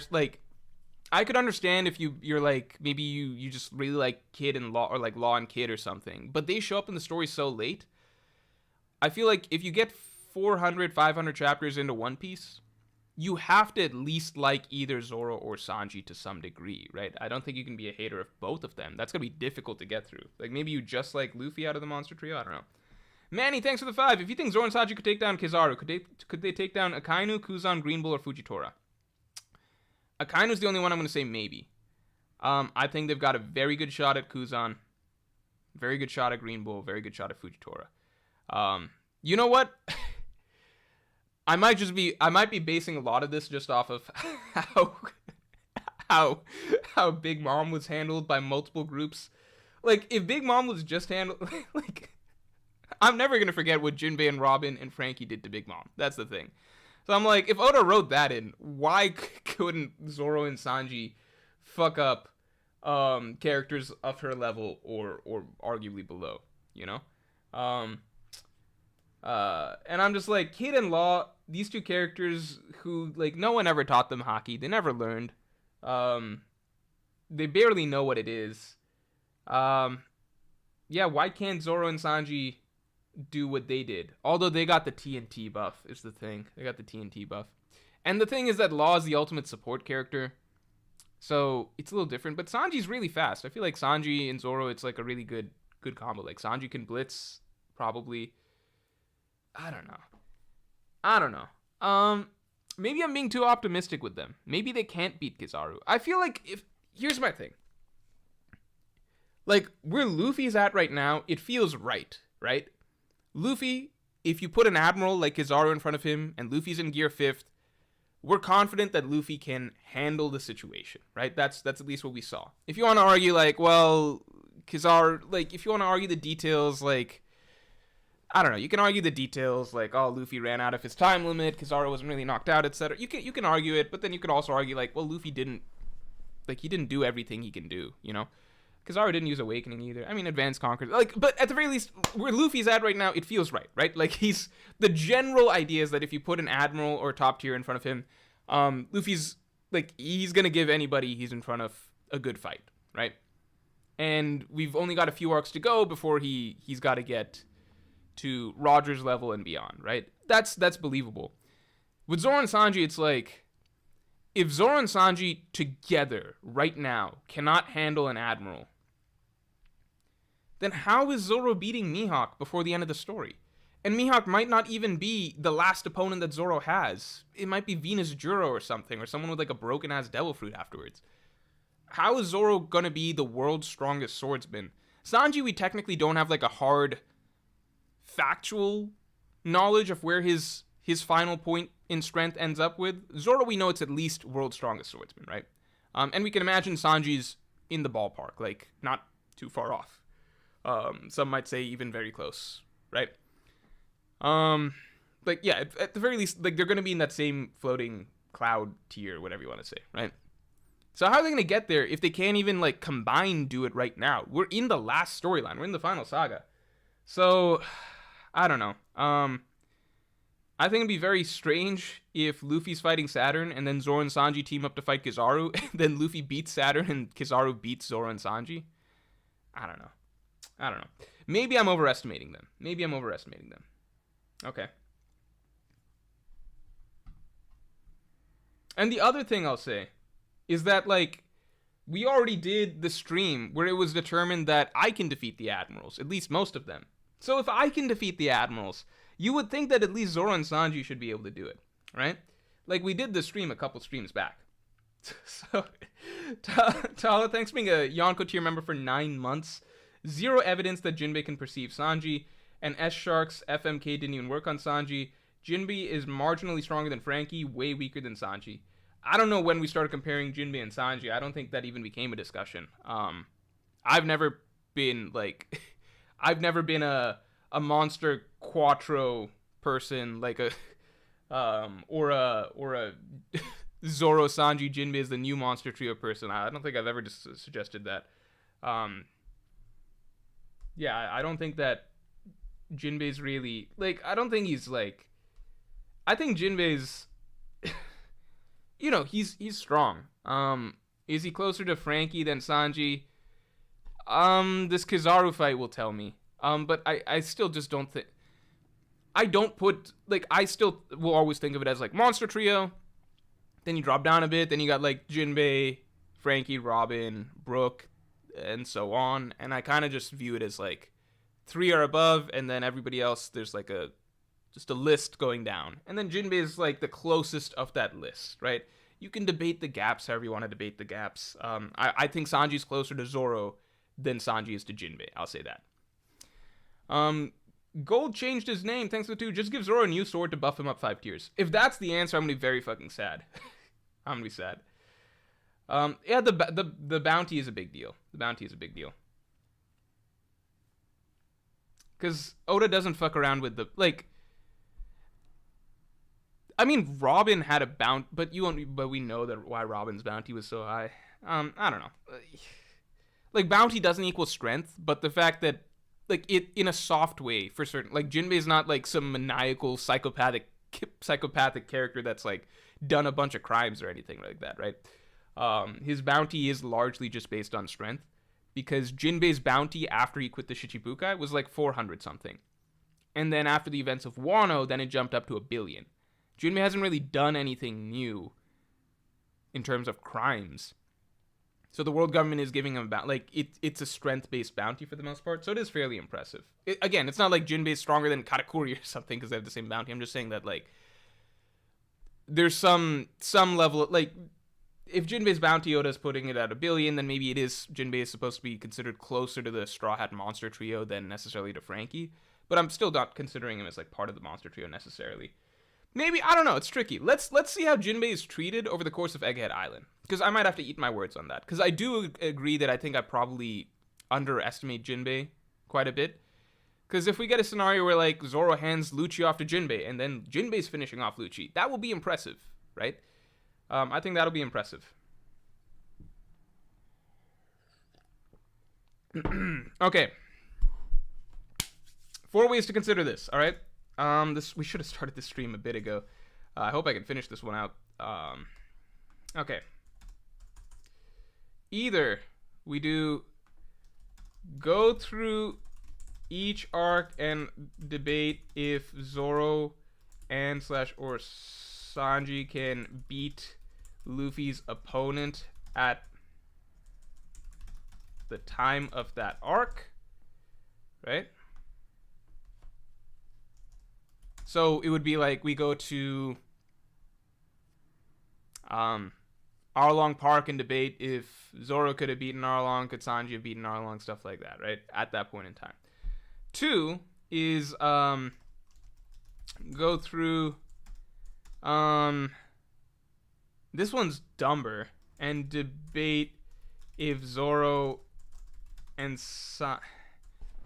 I think this is how we do it, right? We do this, right? Because the other is like go through and debate if Zoro and Sanji together could beat Luffy's opponent for an arc. But I think the answer is always yes, right? It's almost never going to be no. I think NL, Kaido, maybe Doflamingo, because I've heard crazy things about how people scale. Maybe Doflamingo, maybe Katakuri. I don't know. Post time skip is where it gets interesting. Go through and debate what arc Zoro and Sanji would be able to defeat Luffy's opponents from past arcs. Yeah, so I think only 3 ways. Okay, so see if this one makes sense. So,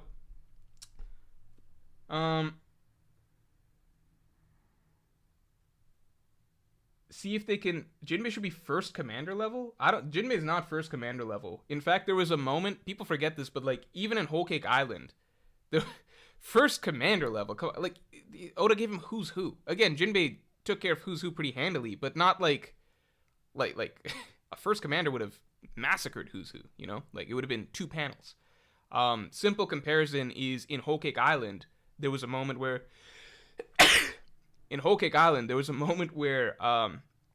on the rooftop, Jinbei, Capone Beige, and Pedro all tried to fight Katakuri at the same time. It was a 3v1. They all tried to stop him from getting to Luffy.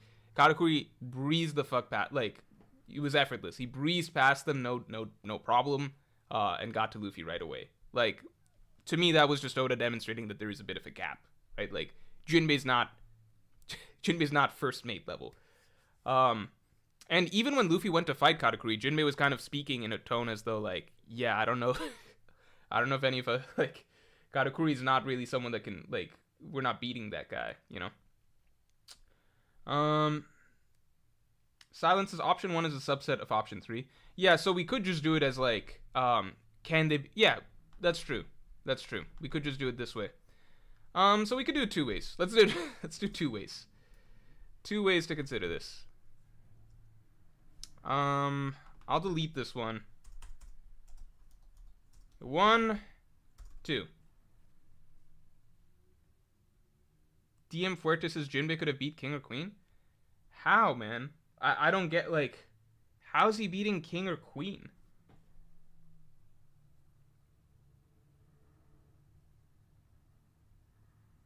How's Jinbei as strong as Diamond Joe? Where are people getting this shit from? Where? I don't get, how's he as strong as Diamond Jozu? Jozu held off Aokiji until Aokiji got distracted and then Jozu caught him. Jozu tanked an attack from Mihawk. Jozu's feats are like well above like Jinbei's best feat to me. They've been against Big Mom. First punching off Big Mom on the ship when she was starving, and then second was flipping Big Mom, which was a surprise attack, but still really effective by Jinbei, right? But I don't know if he's, I don't know.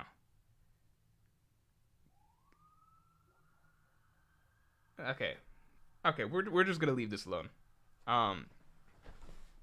I don't think there was a single moment reading Marineford where I thought like it was ever implied that Jinbei was comparable to Jozu or something like that. Chala says Jack took 5 days of attacks from Advanced Conquerors users and an army of Minks. Jinbei's not meeting Jack. Yeah, I just don't. I think Jinbei needs to actually do damage to characters to really put him there, you know?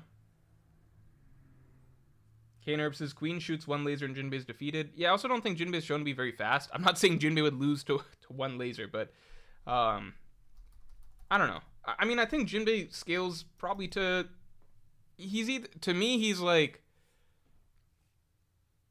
Because 3rd commander level, people forget, is very, very high. Like, Cracker, basically Dressrosa Luffy is 3rd commander level. Like, Gear 4th Luffy that beat Doflamingo, that's 3rd commander level. Doflamingo himself is around that level. I don't think Jinbei is there. I feel like Jinbei is just a shade underneath that. That's, at least to me, that's what I've seen. I might be wrong. I can't really imagine Jinbei doing the shit that Gear 4th Luffy was doing, like zipping around Dressrosa, punching the entire island in half. Jinbei's got experience. I don't know. I don't think beating who's that impressive. Yeah, I don't know. Where were people getting these queens level? I don't get it. All right, but I might be like, look, end of the day, let's see what, maybe Jinbei takes Lucci. If Jinbei can take Lucci, then Jinbei's definitely some commander level. I don't know what. Okay, all right, let's move it along. Are we doing, okay, so we can either do go through and debate if Zoro and Sanji together could beat Luffy's opponent for an arc, or go through and debate what arc Zoro and Sanji would be able to defeat Luffy's opponents from past arcs. All right, you guys see the options. Everyone can read the options, correct? Which option? 1, 2.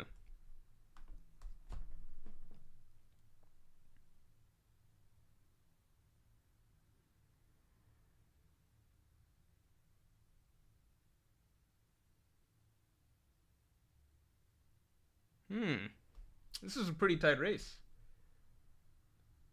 Okay, I'll give it a little bit. I'll give it 10 seconds. Nathan H says, if it's a 1v1 in water, always bet on Jinbei. Yeah, okay, if we want to scale in water, Jinbei is like the strongest of the crew for sure.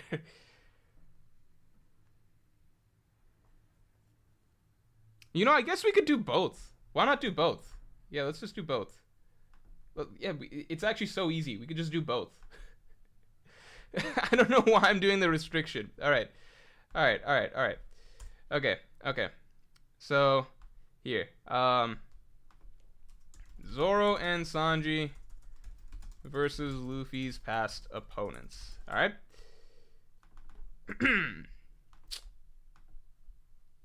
It's so easy to do both. I could have just done that from the beginning. All right. Let's see. All right. So the way we're gonna do it, we're gonna do the arc. I don't know why I'm starting with Drum Kingdom. Romance Dawn, Orange Town.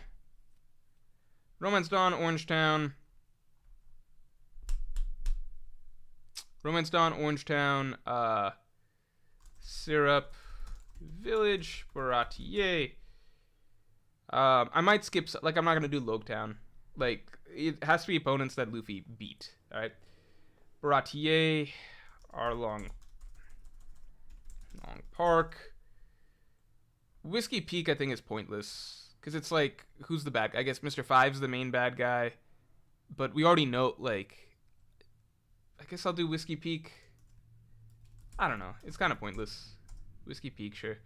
Little Garden, Drum Kingdom, Alabasta, and Skypea, Long Ring, yeah, Annie's Lobby, Thriller Bark,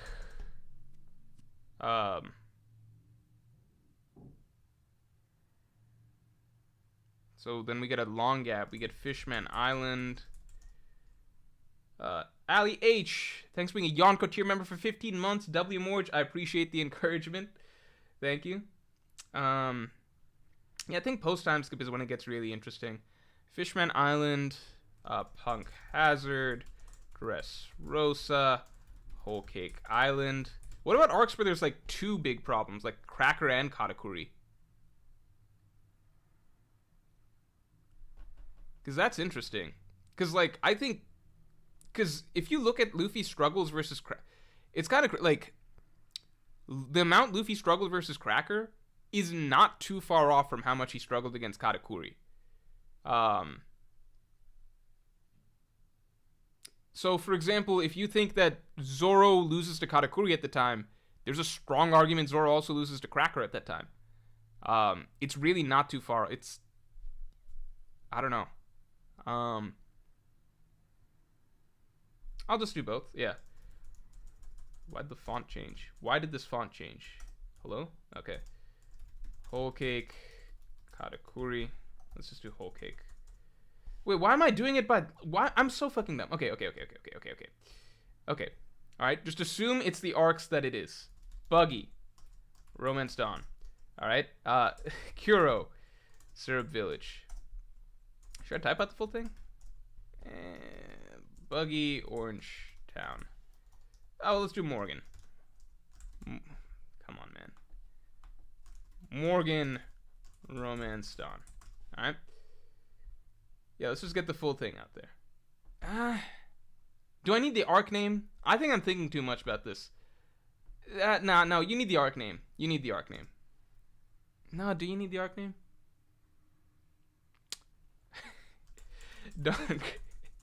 Don Krieg, Ratier, Arlong Park, Mr. 5, Whiskey Peak. See, I don't know if we do that, but whatever. Mr. 3, Little Garden, Wapple, Drum Kingdom, Crocodile, Alabasta, Bellamy. Skip this the first time around. NL, Skypea, Foxy, Long Ring, Lucci, Annie's Lobby, Moria, Thriller Bark, Hordy, Fishman Island, Caesar, Punk Hazard, Doflamingo. Do you want to throw in Chinja for Dressrosa? It's going to extend things too much. I'm just... Okay, because the stream is... I think we're actually going further than I would like time-wise. Despite all that, I'm still going to do Katakuri Whole Cake Island. Because the debates that we have for Cracker and, like... We can consider throwing in Cracker at that point in time. I don't want to... I just thought about it. I was like, if I'm doing this, like, multiple opponents per arc, then you're throwing in, like, okay, what about fucking Bluno and Annie's Lobby? What about... It's too much stuff. We'll just pick one. Yeah, Kaido in Wano. And then Kizaru we're going to leave alone. Because we'll find that, like, Kizaru in Egghead Island, we're going to leave that alone because we're supposed to find that out this arc. We're finding that out this arc. This is the time that we learn. Okay. All right. And then we get the columns over here. Let's put Zoro in green.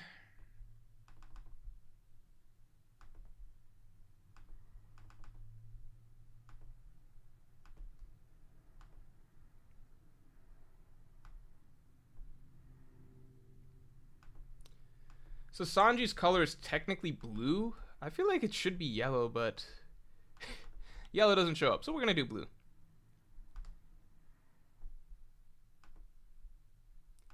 And then together. And together can be, I don't know, orange? Yeah, fuck it.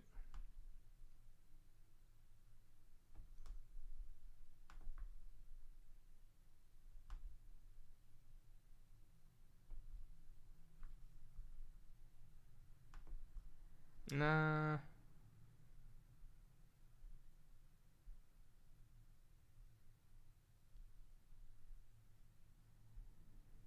Let's do black.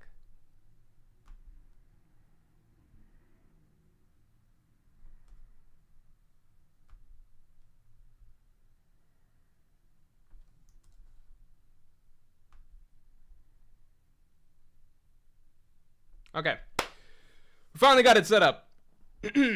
All right, let's roll. All right. Yeah, it's just gonna be characters that Luffy beat. There's no, like, what do you want me to put Magellan and they both lose? Fuck, Wapple and Drum Kingdom is taking up 2 lines. Ugh, it's gonna annoy the fuck out of me. It's too late to change it just because Microsoft Paint's stupid and hard to change. Yeah, this one should have been done in Excel. This is an Excel one. This is... I can still change it, honestly, because this one might be too much of a pain in the ass to follow here. Should I change to Excel? To Google Sheets. Just a little too many lines. I'm down to change it. Still got time. Don't want to, but I'm okay with it if it helps the stream experience enough.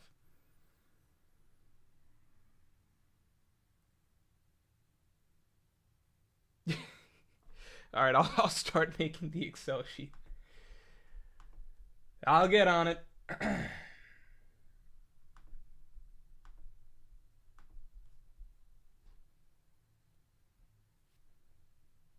Ranch Daughter says watching Morj do this 2005 MS Paint shit will never not be enjoyable.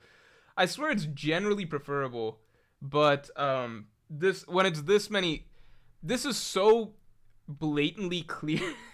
It's so blatantly clearly better suited for a grid format. It's absurd. Yeah. I didn't include Marineford. Luffy, there's no fights Luffy really wins that are notable in Marineford. It's not really one of those type of arcs.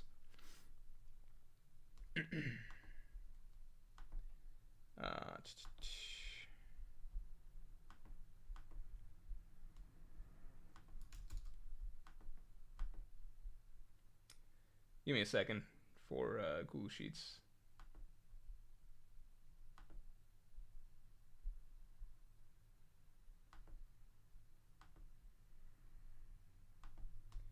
Okay. What do I name this?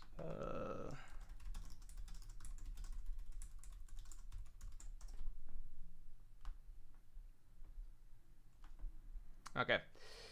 One more time, real quick. All right, we're doing it here. All right.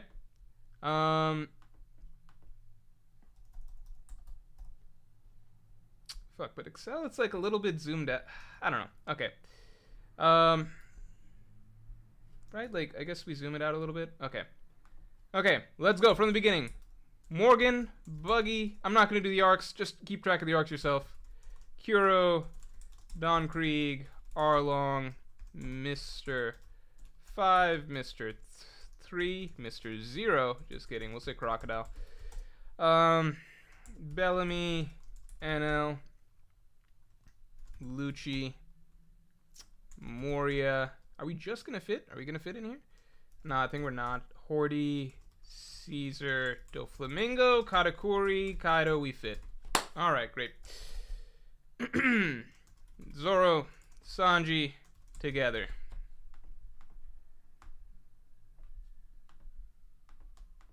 Actually, let's just do... Fuck. Come on now. Prefer this to be this way. Okay. All right. Let's start speeding through this.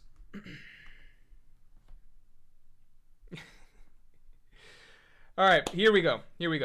Oh, let's get some colors in here. I wanna clean this up a little bit. Make it more colorful. Give it the Microsoft Paint vibe, you know? Together we had orange, right? You guys like the orange? No, we can do red for together now, because we don't have red here. Alright.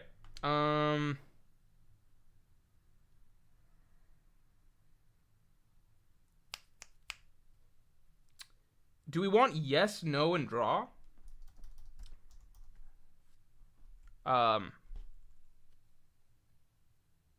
Right? The options can be... Hold on.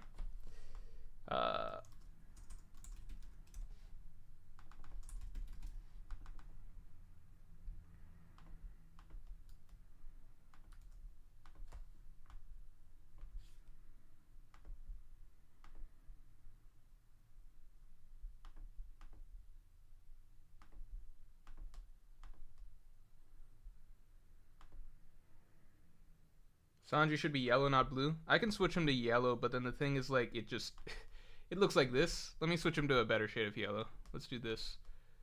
A little bit darker. You guys like that? Is that good enough? Let's do that. Okay. Table will be, table. So, win... W, we could do this, and then I can do something like that. Alright? L, yeah, we'll just do this. It's a bit aggressive.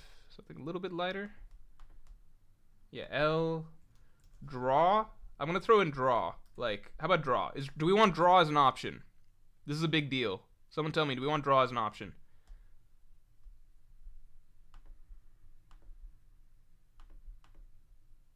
Red just seems so aggressive. Come on.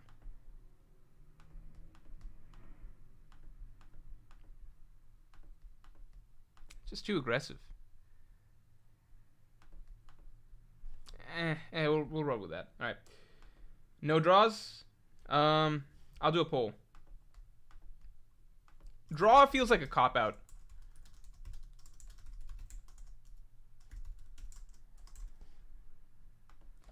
To me, draw feels like a cop out. So if the poll is close enough, I'm just gonna say no draw. Draw is too easy if an out. Yeah, it allows us to avoid debates. Okay, no draw. No draw.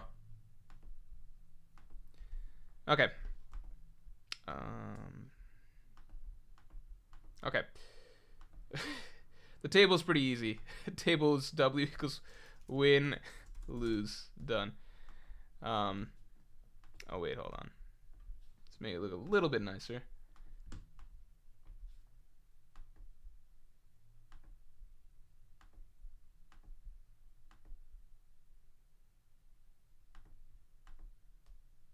Okay, whatever.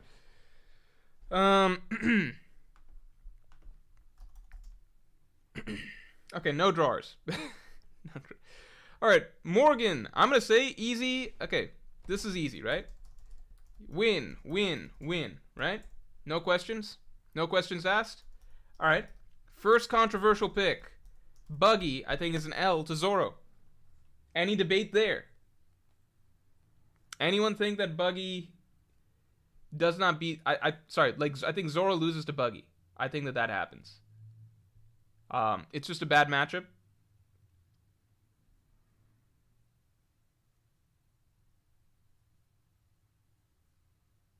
I think at that point in time, I think Zoro loses to Buggy. I do think, it's just a bad match. Like, you cannot come up with a worse matchup for Zoro, right? This is not insulting to Zoro. It also happens factually in the story, right? We can't really debate this. But I do think Sanji beats Buggy. And I think together it's a stomp. Right? Zoro can use the no sword style, but I don't know if he was, like, capable. You know, it's one thing much later in the series when he's really shown to be. I just don't know if back then. Like, put it this way. Back at this point in time, early in East Blue, Zoro with even just one sword, like, he was only allowed one sword, he was struggling against the Nyaban brothers, like Sham and Bucci, who were basically scrubs. Zoro wasn't as well-rounded at this point in time. So if you gave him no swords, he would lose to the Nyaban brothers, is what it looked like. So he's definitely, I don't think he's beating Buggy. I mean, he loses to Buggy. Like, that already happens. I mean, the fight doesn't fully play out, but there's nothing that indicates Zoro would win. Even if you gave Zoro full knowledge, like, again, the very next arc, it's shown that even just with one sword, he is struggling against characters that are basically henchmen, like glorified henchmen. I don't think either of them were even as strong as, like, Kabaji, for example. So, if that's happening with even just one sword, I don't know how he's beating Buggy with no swords at this point in time. J-Press Pieces get Sanji past Alvida. Come on, man. Okay, Sanji would be... Well, no, you're right. Sanji does lose to Alvida. But, we're doing arc bosses, I guess. Alvida wasn't the arc boss. So Sanji would lose to Alvida for sure. Kuro, I think, is tricky. Shit, a lot of the... You know what's going to be really tricky? Fuck, this is going to be hard, because... Okay, I think we can easily say Kuro the beat together. My take is that Zoro scales to East Blue Luffy. I think it's only after the... I think it's only from the Baroque works... I think it's post-Whiskey Peak, like, really post... what do you call? Post... Alabasta stuff and on, that Luffy is clearly being scaled above Zoro, and with Gears it really takes off, but I think anything that Luffy did in East Blue, Zoro can do as well, with the exception of Buggy. I think, on the other hand, I don't know if Sanji beats Kuro. Stefan Green says Zoro can use the blunt side of his swords. But that's, like, at least a handicap for him, right? That's at least a significant handicap. I don't know if he can beat Buggy like that.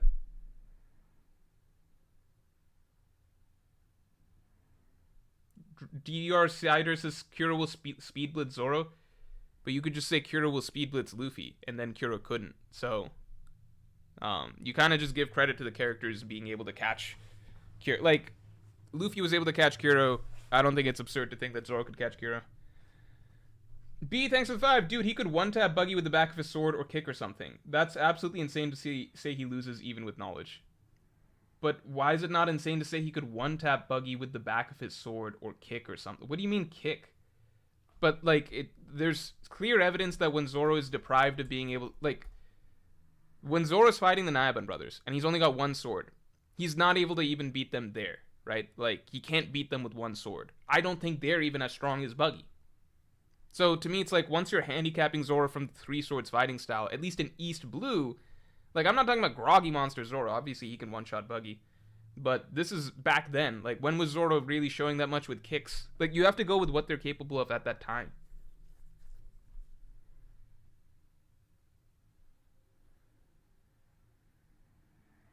Even Luffy didn't one-shot Buggy. Luffy versus Buggy, it goes back and forth to some degree. Luffy obviously ultimately gets the upper hand. But even if you say Zoro's equal to Luffy, if you can't just take away Zoro's entire fighting style and then say he beats Buggy. Like, at this point in time, he was not that accomplished without the Three Swords fighting style. So Sanji versus Kuro is my question. Sanji versus Kuro is my question. I also low-key think that Don Krieg is a weird matchup for Zoro and Sanji. I think Zoro could cut off Don Krieg's head, but I don't know if Zoro could cut through Don Krieg's armor at that point in time.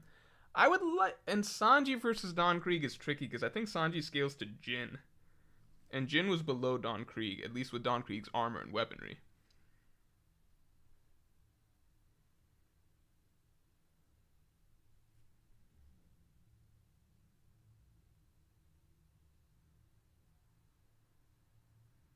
I think Sanji Buggy would be very, very high diff for Sanji, but I don't think it's out of the question. Just pure attack power that we saw from Sanji and Baratier, because he kicked the entire submarine. I think it's doable for Sanji against Buggy. Yeah, I think in the Don Krieg arc, I'm jumping ahead here, but I'm just trying to put things in place.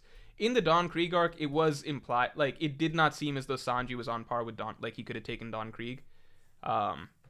It seemed as though Luffy was basically their hope. I think Krieg could be a bad matchup against Zoro. First, let's do Sanji versus Kuro. Stefan Green says, if Zoro scales to Luffy, he definitely beats Krieg. Again, I think that might be a matchup thing, though, at the end of the day. I think Krieg could be a very difficult matchup for Zoro. Especially because Krieg's got, like, a lot of bullshit. Like, Zoro had trouble against Kabaji's tricks. Krieg is basically that, but, like, a million more tricks and bullshit and shenanigans, right? Like, he's got, like, poison gas that kills you on the spot. Shit like that. The only place Zoro can hit is really the head. I mean, Luffy did get Krieg in the end. I don't know, but Krieg versus Luffy, like, if you look at Luffy versus Krieg, it's low-key as difficult for Luffy as Luffy versus Arlong was. Like, Luffy took a lot of damage versus Krieg. It was very, very difficult. I think he was actually almost even more damaged against Krieg than he was against Arlong. And it required someone handing him, like Jin had to give him a gas mask and stuff. You know what I mean?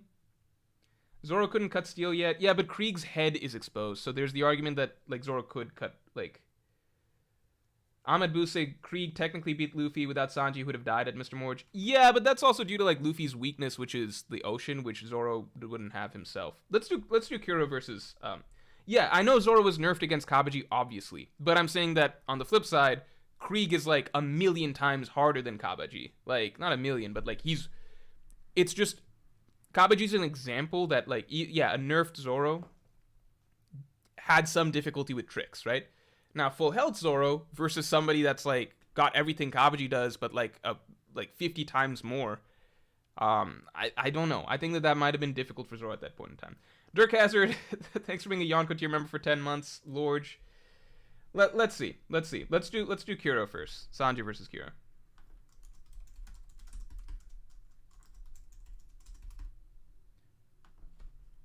I think this one is tricky. I think I lean Kuro slightly, because Kuro did give Luffy quite a bit of trouble. But people are saying Sanji, so we put Sanji. Alright. Luffy passed out after his fight against Kuro. Ah, shit.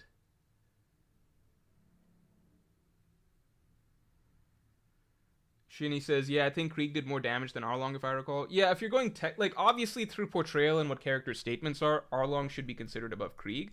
But just in terms of what they displayed, Krieg was a much harder match for Luffy than Arlong. Again, because Krieg is very, very tricky. Luffy was fighting on water, which was a big handicap for him. But Luffy also got a big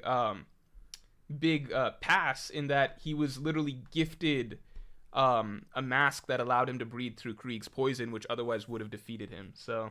I don't know.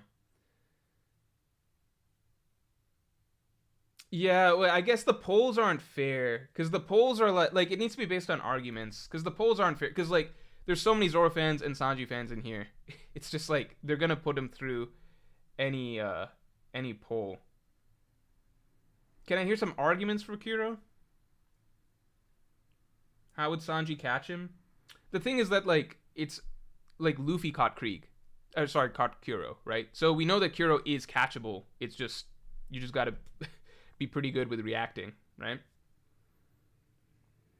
Like, obviously Kuro is, like, it's not a debate that Kuro was faster than Zoro and Sanji. Kuro was also faster than Luffy. Luffy wasn't as fast as Kuro for, like, many, many arcs. That doesn't mean, like, just because a character is faster doesn't mean they win. There's such, like... It's like, you know what? That kind of reminds me of this meme that I saw, like, on on Twitter a while back. It was a picture of a grizzly bear and a cheetah, and the meme was like, anime power scalers will tell you that the cheetah wins because it speed blitzes. And that's kind of what I think about here. It's just like, yeah, we all know Kiro's faster. That's not a question. The question is, would it be too fast that Sanji could just not be able to catch him because Luffy caught him? And would Sanji be able to put him down with kicks and stuff? You don't know. Yeah, obviously Kiro's faster than East Blue Sanji. Kiro's arguably faster, like Kiro's fucking faster in pure movement speed than like the Monster Trio for probably, like, in pure movement speed, the Monster Trio wasn't moving like invisible to the naked eye for fucking hundreds of chapters. Agenda Pirate, thanks for the 5. Do a poll for Zoro versus Buggy. 3 swords just with blunt sides. I think you're glazing Buggy. I'm not glazing Buggy. We already fucking saw this in the manga. I think you kind of really have to bend over backwards to argue in Zoro's favor when we already, like, with the blunt sides of the blade. What does that even? How do you?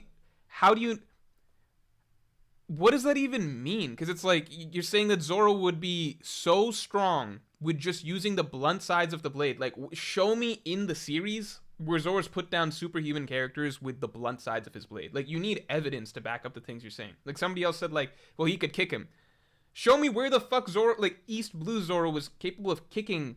Like, we have plenty of evidence to the contrary. 1, Zoro lost a Buggy. You could say, okay, well, with knowledge that wouldn't happen. Okay, but 2, we saw that Zoro using 1 sword against the Naiban brothers was extremely limited and struggling, which suggests that punches, kicks, these are not things that Zoro is very skilled at in East Blue that he could take on superhuman fighters. Blunt side of the blade, I'm like, if you give me a panel, we're not going to do with polls. We're not going to do with polls because the polls, there's too many, like, this is a hardcore fanboy type stream, it looks like. You can't really judge it based on polls. So I need people to give me evidence. So, like, if you can give me evidence of what Zoro was doing with the blunt side of his blades against Buggy back then we got a discussion. But I don't think there was anything there. Sway Events, thanks for the 5. So my question is Kuro enduring the kick that broke the pearl? The question is, like, is he gonna catch him? Because, like, Luffy didn't even, it's not like Luffy just randomly landed a punch. Luffy had to, like, pull out some tricks. So, like, he was able to grab Kuro. Sanji can't use his hands. He was able to grab Kuro and then wrap himself around him, and then, like, he had to use his whole body to restrain Kuro, and then pull back and hit him with his head. Sanji also didn't break Pearl. Jin did, is the thing. I'm gonna lean towards Sanji losing the Kuro matchup. Zoro versus Krieg is very difficult.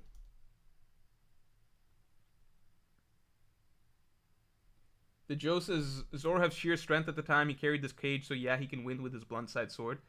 Carrying the cage doesn't mean that he's strong enough to just, like, purely beat Buggy with using his sword as a baseball bat. Again, you have to look at the, like, Luffy and Buggy went back and forth. You're telling me that Zoro severely like, okay, think about it this way. Zoro, while handicapped, right? He was handicapped, struggled with Kabaji. Zoro, not being able to use his swords, period, as swords, I would argue is a bigger handicap than Zoro fighting with an injury. If Zoro's struggling that hard to take out Kabaji with an injury, then how is Zoro not being able to use his swords as swords going to be able to beat Buggy back then? I just don't think that's a thing.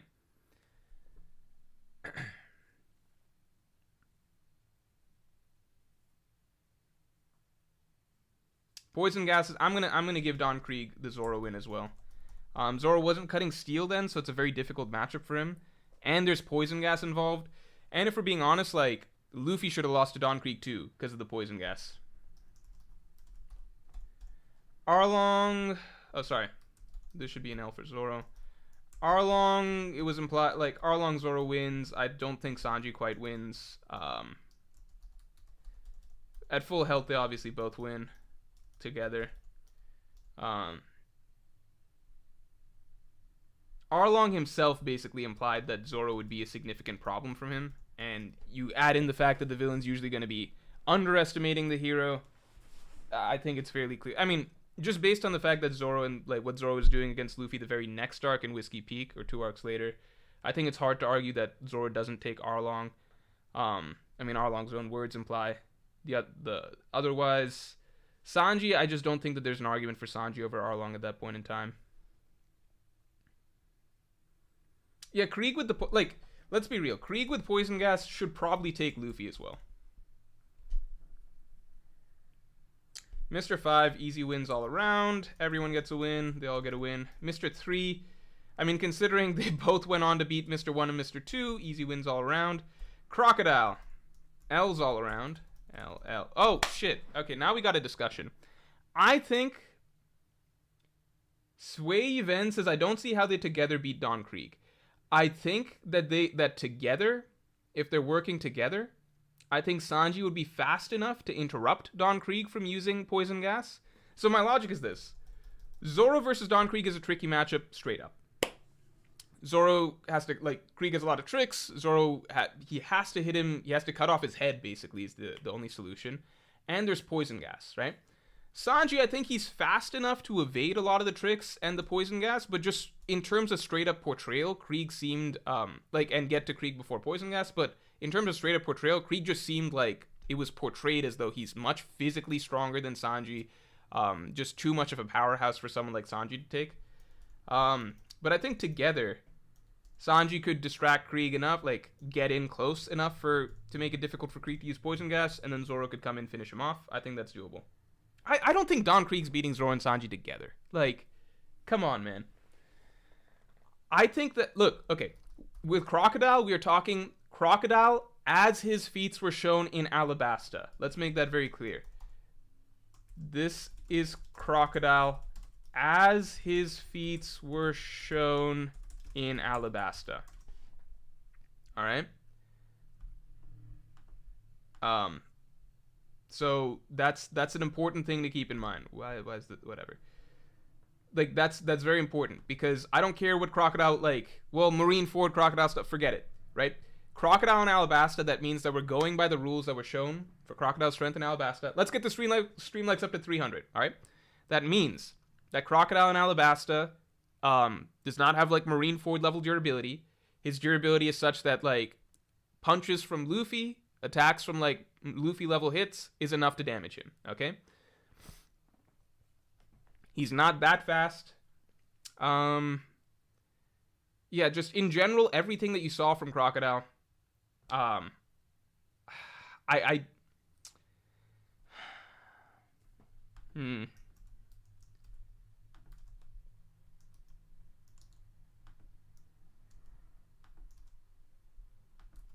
the fuck? Oh, I see now. Okay, so why is it spilling over like that? That's weird. Hello? Okay, whatever. They won't figure out his weakness in time, and there won't be a Robin to save them. Okay, my question is, what if they're allowed to know that his weakness is water? Water and blood. Wrench Dodger 2000 says Luffy got his ass beat twice. Let's get real. Yeah, but the point is Luffy beat him in the end, right? So my question is, if they come in with knowledge, can they do what Luffy did in round 3? In shonen fights, only the final round counts. It doesn't matter if you lose previous rounds. It's not like Zoro's gonna beat Mihawk one day and Mihawk's gonna be like, oh, well, it's 1-1 because I beat you in Baratier. It's only the final fight that counts.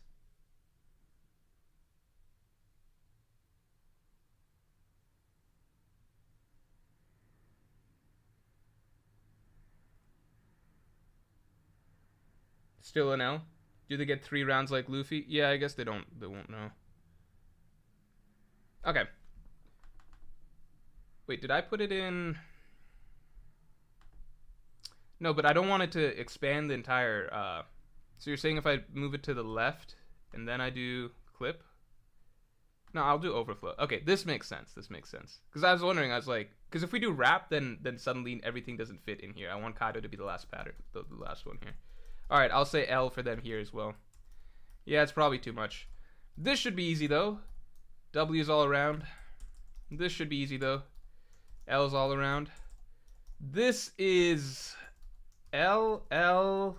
I say W. I think together they beat Lucci. Come on now. Moria should be L's.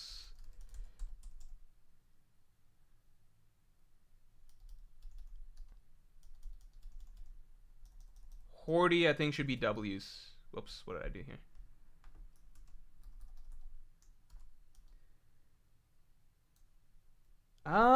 No, actually, hold on.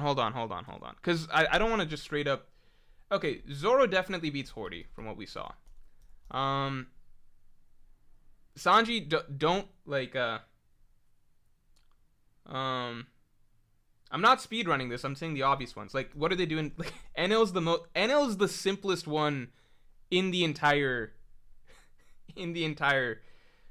thing, right? Enel is kind of like, forget Zoro and Sanji. Like, you could put Zoro, Sanji, fucking give them the rest of Robin, Usopp, Nami, Chopper, give them Gonfall, give them whoever. Like, they all lose to Enel, right? Even though they work together, it doesn't matter. Lucci's simple. I don't think they're beating Lucci at this point in time, but they should beat him together. I don't think, like, this is gonna be Horty with drugs. I think Moria is easy. Moria easily wins. Horty is difficult. Yeah, CP9 we have measurable numbers. The thing I'll always say is that Zoro and, like, I don't subscribe to the idea that Zoro and Sanji were that far behind Luffy after Gears, because if you just think through it, Luffy was going extreme difficulty with Lucci with Gears, right? Like, Gears was Luffy's power up, right? And he went extreme difficulty with Lucci. Zoro and Sanji fought Kaku and Jaibura. But when they used their power-ups of Ashura and Diablo Jambe, they immediately stomped Kaku and Jaibura. Which means that, like, Sanji with Diablo Jambe is, like, he basically low diff Jaibura as soon as he used it. You get what I'm saying? So, yeah, the opponent that Sanji beat was a lot weaker than Lucci, but, like, Sanji also beat that opponent like that the moment he used his power-up. So, where Sanji scales, it's not like Sanji scales to Jaibura. Sanji with Diablo Jambe scales significantly above Jaibura. Zoro with Ashura scales significantly above Lucci. Like, a simple comparison is actually just, like, Luffy versus Blueno. Luffy didn't even beat like, Luffy using Gear second, he didn't beat Blueno as easily as Zoro and Sanji beat Kaku and Jaibura once they used their power-ups. So that's something to think about. Like, it's not just like, oh, Luffy, you get what I'm saying? Like, Luffy fights Blueno. Just because Blueno's way weaker than Lucci, that doesn't mean that Luffy's not comparable to Lucci, right? Because his power-up makes him that much stronger than Blueno. Zoro and Sanji's power-ups made them significantly stronger than Kaku and Jaibura.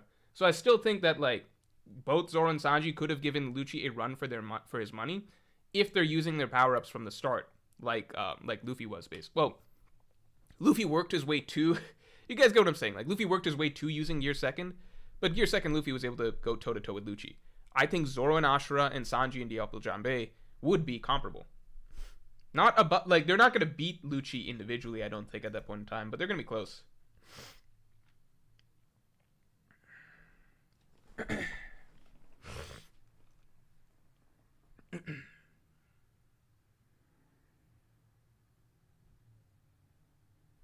Blueno's fruit makes fight harder and Luffy's dumb.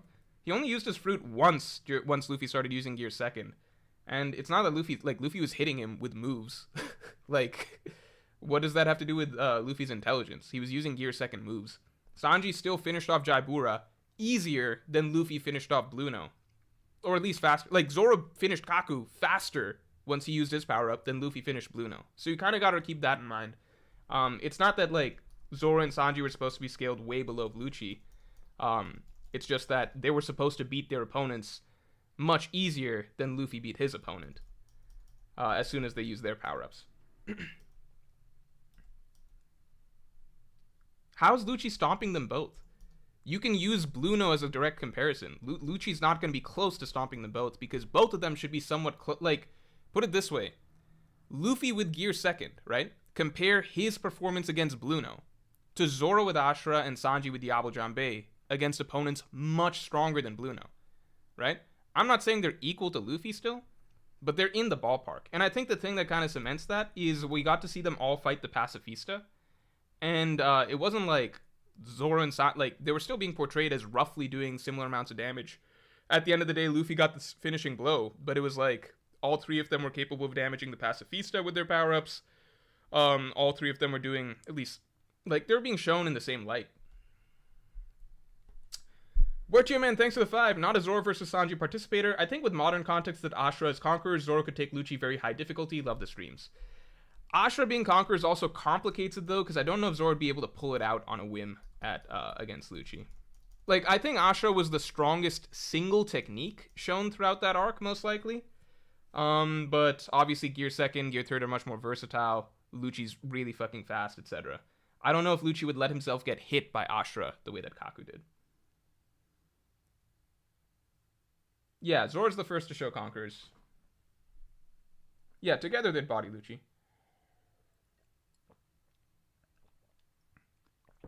Alright, I do think, like, we know from Wano, it's hard to say how much of a boost Enma was, but we get the sense from Wano that Zoro was still very, very high, strength-wise, even before he got his Conqueror's Haki power-ups and such, right? Sanji, it's hard to, I don't know Sanji versus Hordy, man, because Hordy actually had Luffy near death, weirdly enough, by the end. Well, okay. Here's the thing. If they're fighting on land, I guess I can remove this because it doesn't matter because they're giving the L. Hordy on land, Hordy in the water, I think Zoro loses. Eve and Sanji loses. Hordy on land, I'm gonna say Hordy on land. Because Hordy in the water, even Luffy couldn't beat Hordy in the water. Luffy obviously needed help with the fishermen and such, but I think even if Luffy could hypothetically swim, he would lose to that Hordy in water, because it's just like that's just Hordy's domain, and Luffy also nearly bled out to death from that fight. I know Sanji is better, but Hordy's also way fucking, like, yeah, Sanji's a human who's very adept at moving around in the water. Hordy is a fucking fishman on 50x steroids, dude. Like, I don't necessarily know. Yeah, Zoro, okay, Hordy, do I need to specify this? Hordy has Luffy beat him. Hordy on land with steroids. We don't, like, obviously Luffy, we already know Zoro beats him in what do you call? We already know Zoro beats him in the water, just normal. We're not talking about normal Hordy. We're talking about Hordy at the end of the day. The Hordy that was like 50 times stronger than whatever the Hordy Zoro fought was. I don't think Zoro's beating that Hordy in the water. He beats him on land. I think Sanji would obviously beat Hordy on land as well. And that happens too. In the water, Zoro obviously doesn't beat that Hordy in water, the roided up one.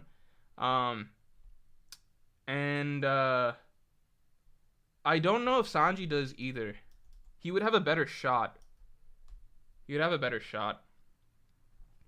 Patsu Chill, thanks for the 5. I think Oda took so long to have Jinbei join because Wano was the first time he could add him without disrupting the monster trio. What do you think? I would agree with that.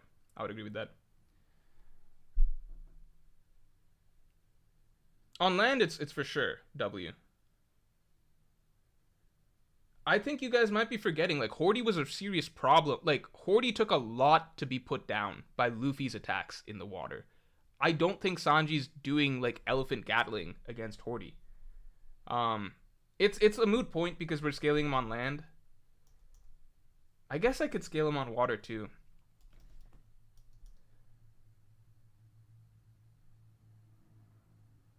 Okay, Zoro definitely loses underwater to roid-pilled Hordy. I think Sanji's got a shot. I just don't know.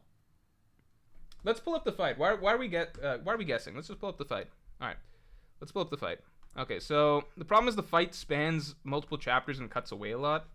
I think it's also one of the rare fights where Luffy gets his win before the rest of the Straw Hats. Let's pull this up.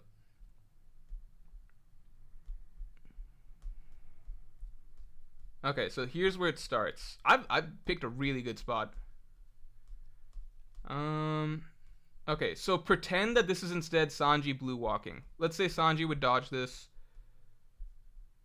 Dude, I don't know if Sanji would dodge it though. I don't think Sanji with blue walk is as like he's still running underwater. I don't think he's as fast as like Fukaboshi, who's like the mermaid warrior princess underwater.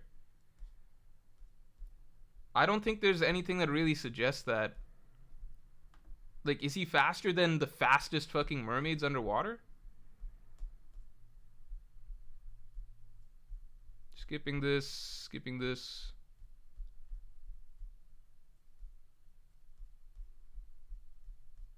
Come on, come on, come on.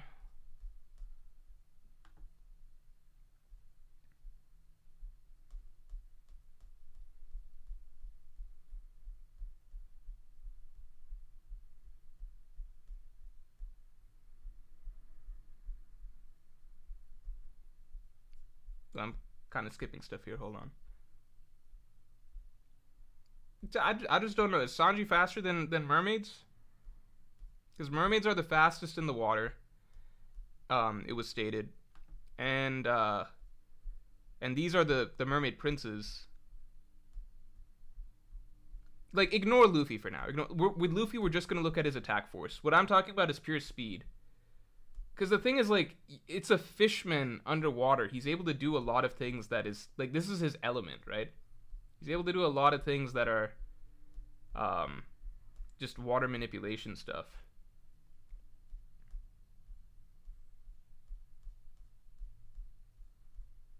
Like, look at this shit.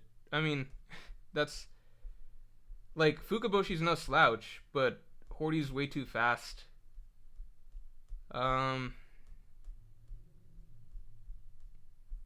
I just don't think Sanji's shown enough.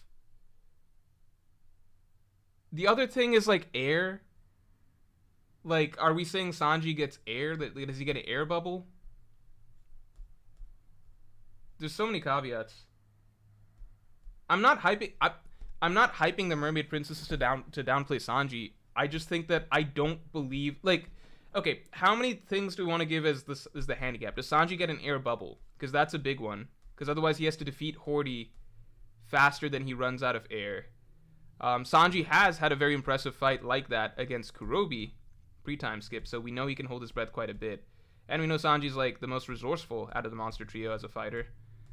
But I'm not hyping the mermaid princes. I'm just saying purely in terms of, like, can Sanji blue walk faster than the fastest mermaids? I don't know if that's a thing. I'm not hyping the mermaid princes. I'm just saying that mermaids are factually the fastest creatures in the water, and the mermaid princes are the strongest mermaids. Like, you get what I'm saying? Like, I just don't know if we've been shown that Sanji's faster than what Horty was showing underwater.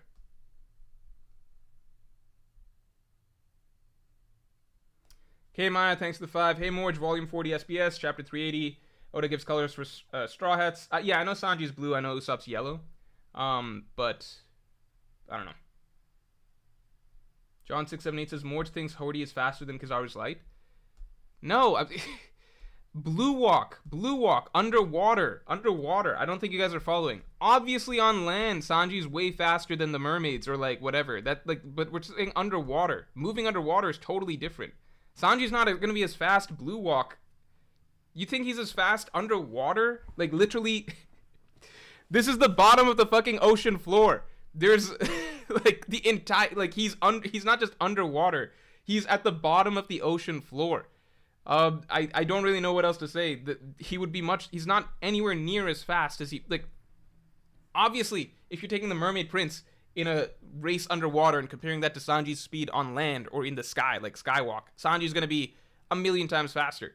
I'm saying in the water, like, is Sanji as fast as these guys? No. I imagine Jinbei is faster than Sanji in the water, and Jinbei's not going to be as fast as the mermaids. Mermaids are faster than fishmen. You guys get what I'm saying? Yeah, 1,000 meter water pressure. I don't think Sanji's getting crushed to death. He has the exoskeleton. But, yeah, Rodrigo Liga says they should fight in the same conditions as Luffy. I would agree.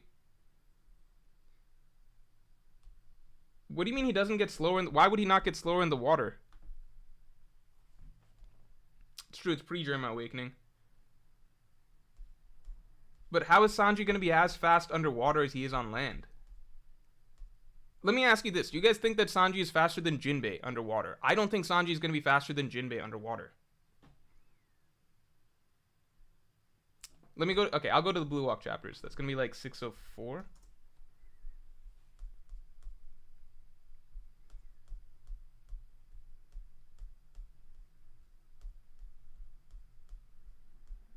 Maybe 605.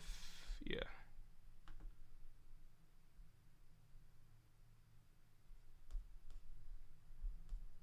Maybe I'm forgetting Blue Walk. Let me see.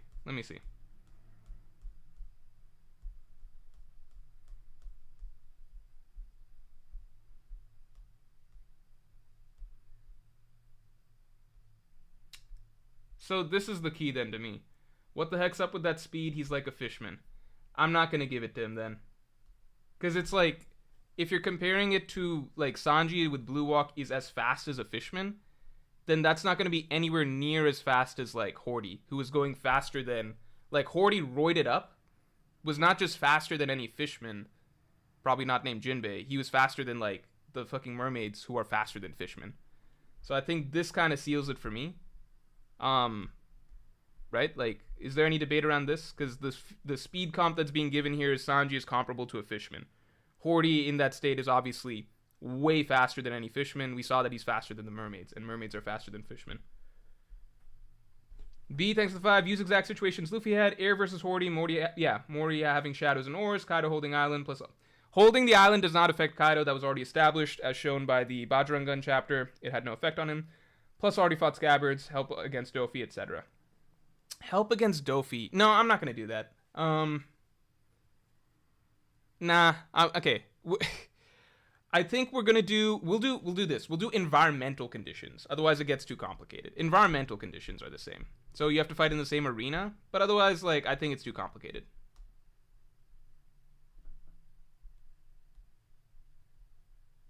No, fishmen are not faster in the water than mermaids. Mermaids are established to be faster than fishmen.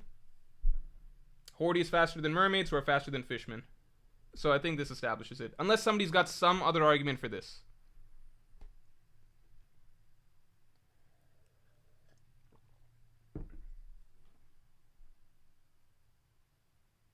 J-Moon says, Morj is the person the cheetah versus gorilla meme was talking about. No, because the difference is underwater, right? Sanji's dealing with a lot of other things, which is, one, he can't breathe, right? So Horty has the speed advantage. He can cut the bubble, as he did against Luffy, right?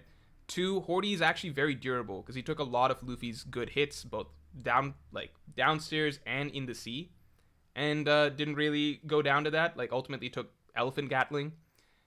Like, obviously, Luffy could probably put him down with, like, 1 or 2 good elephant guns, but Sanji doesn't really have it on, like durability-wise.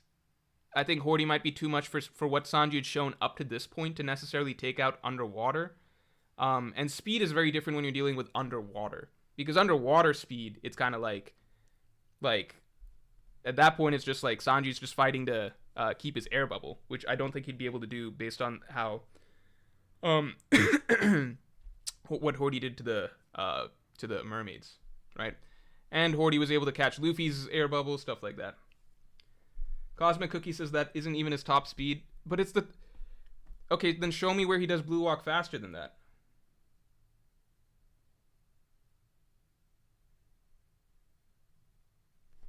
Emerald, thanks for the 5. Why does Momo struggle with making clouds then if it doesn't require significant focus?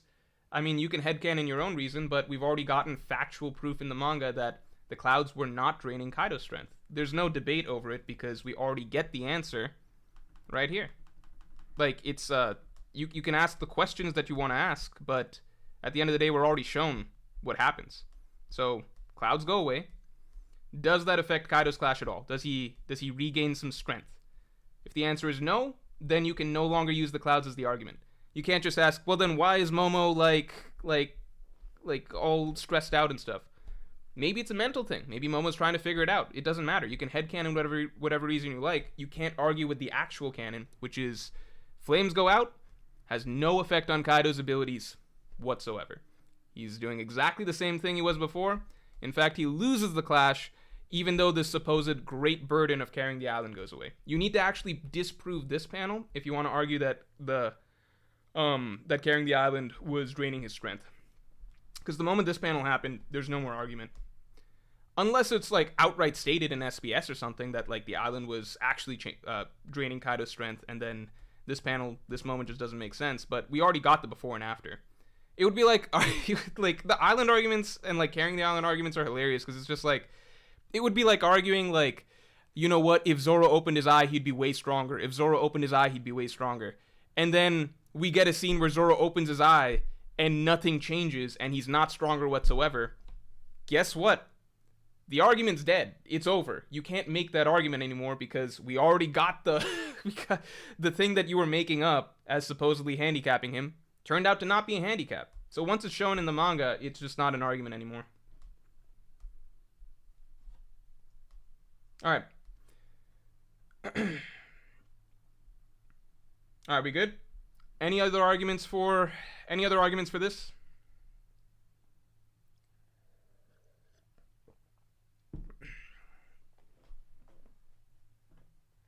Keanu Reeves says, I mean, it could be he was losing power and the clouds were a precursor to him losing the Clash. No, the clouds were washed out by Raizo's water. And then even if they were, like, even if he was already losing, one, it's shown to be a tie straight up before this. And two, if the clouds were having any sort of significant effect, then at the very least, even if he was losing the Clash before, you would see him making some sort of you would see some sort of effect on his strength. If basically the answer is that there's no noticeable effect on his strength, then that's all that really matters. Again, my simple question is, like, how many times have we seen this before? Was Moria constantly being drained of strength because he had shadows taken from people all across the world? Was Big Mom constantly drained of strength because she was keeping all of Whole Cake Island alive? Was Sugar always, like, drained of strength because she had a bunch of people turned into toys? Like, this is nothing new. This is some weird Kaido propaganda that popped up. Like, we've seen Devil Fruit users with passive abilities for the longest time. The Kaido situation is nothing new. You need to actually demonstrate that it was draining his energy in some way, which doesn't happen. All right.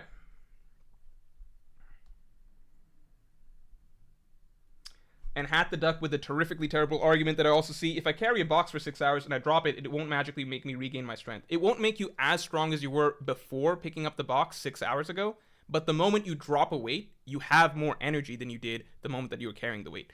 If you don't think this is correct, then you have literally never lifted weights in your life. The moment you drop a burden, you're going to feel more free and you're going to have more energy to use than when you were using that energy to lift the weight, right? You won't be where you were way before, but the question is not whether you were, like, at the beginning of lifting the weight. The question is before and after of dropping the weight, right? The moment you drop weights, the moment you take off the weights, you're going to be able to move better, exert more energy. That's just the truth. Like, try hitting a punching bag. Well, I don't know if anyone actually does this, but put weights on and try hitting a punching bag, take them off, and see how much better you can punch. Like, that's just the reality. So the question is, does Kaido immediately show a greater ability to exert force the moment he drops the island?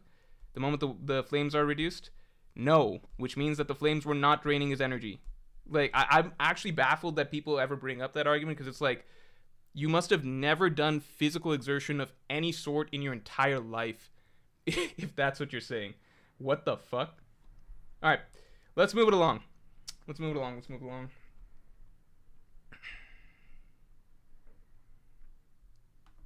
All right. So we're gonna say on land. No, but we're saying same environment, right? So I'm gonna say lose. I'm gonna say the lose together as well, because I think that Zoro's just not effective. I'm gonna say yes. Horty in water. I don't think Zoro adds much to their fight here.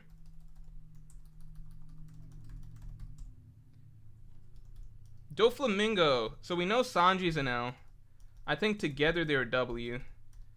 Zoro here is tricky.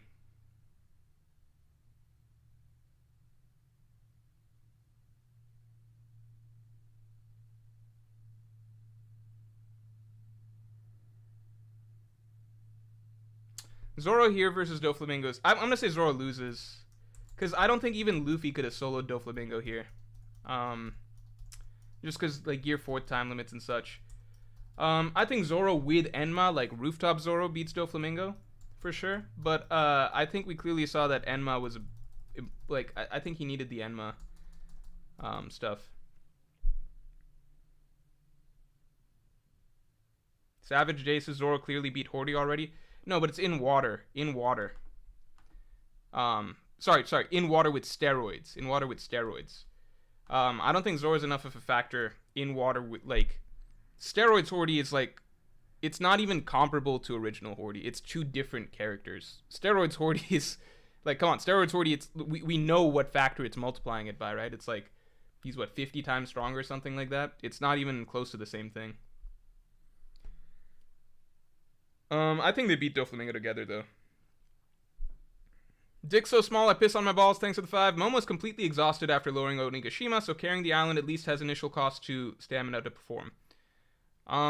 But you could also just say that Momonosuke is mentally exhausted. Again, you need to prove that Kaido got stronger after removing the flames, which is factually shown to not be the case. With Momonosuke, like, you could just chalk that up to anxiety.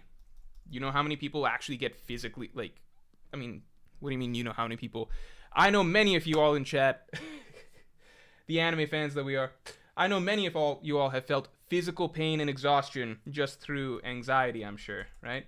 How many of you are just like have had panic attacks, huh? You think that those aren't like physically draining? Again, the argument just died. It's pretty black and white is the thing. If you're arguing that there is a handicap that a character is experiencing, then if it is shown that the character performs exactly the same without said quote-unquote handicap, then you can no longer argue that it's a handicap. The argument is dead. It's just that there's nothing else to argue. Everything else is just you trying to come up with headcanons, but the headcanon's already disproven, so there's no point. I don't get what... Like, I don't get what to say about that. It would be like people saying, like, Zoro's not fighting with a bandana against Lucci, therefore Zoro's, like, handicapped. And then next chapter, Zoro puts on the bandana, and nothing changes.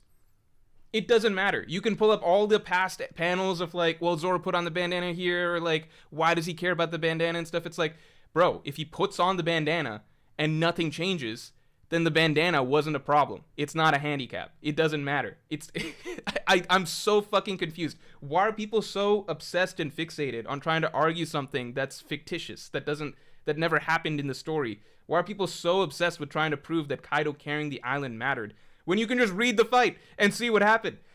I don't get it. Can somebody explain what is this boner for Kaido and just like protecting his legacy?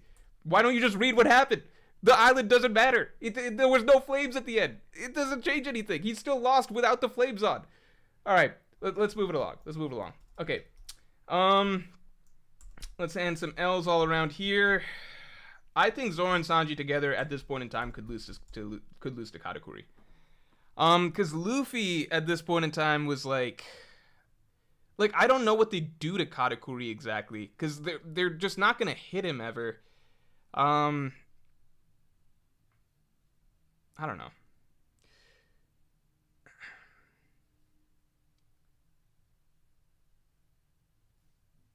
Disaster Master, thanks for being a Yonko tier member for 7 months. Hi Morj, Zoro soloing. I don't think Zoro's soloing Dressrosa Doflamingo.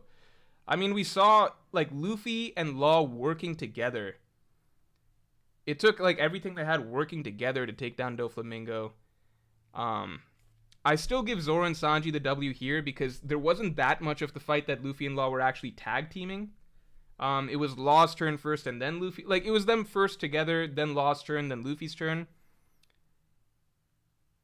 Whereas Zoro and Sanji were saying they're fighting at the same time. I think they could do it at the same time.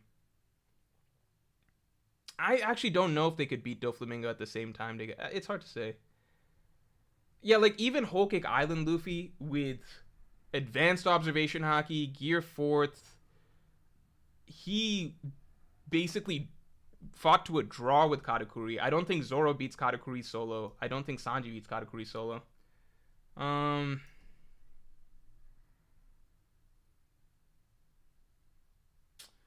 Doflamingo can parasite Sanji. Yeah, but then could Zoro attack Doflamingo at the same time and get Sanji freed? Maybe they lose. Sway Evans, thanks for the 5. Zoro loses incredibly bad to Dofi. Luffy loses to Dofi, and Zoro is no way stronger than Gear 4th. Sanji, it's not even a question. Yeah, I don't think Zoro is stronger than Gear 4th Luffy and Dressrosa, that's for sure.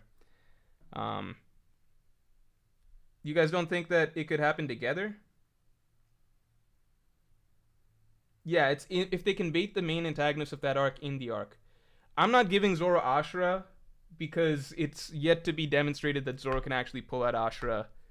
Like, I think he can now that he mastered Advanced Conqueror's Haki, but it seemed like just something that, like, he didn't even use it against King. I don't think it's something that he... I talked about this earlier in stream. It feels like it's a in-the-zone type of thing for him. Justice says Kaido literally one-shots them both at the same time. Someone didn't actually read the Wano arc, because we know what happens when Zoro fights Kaido.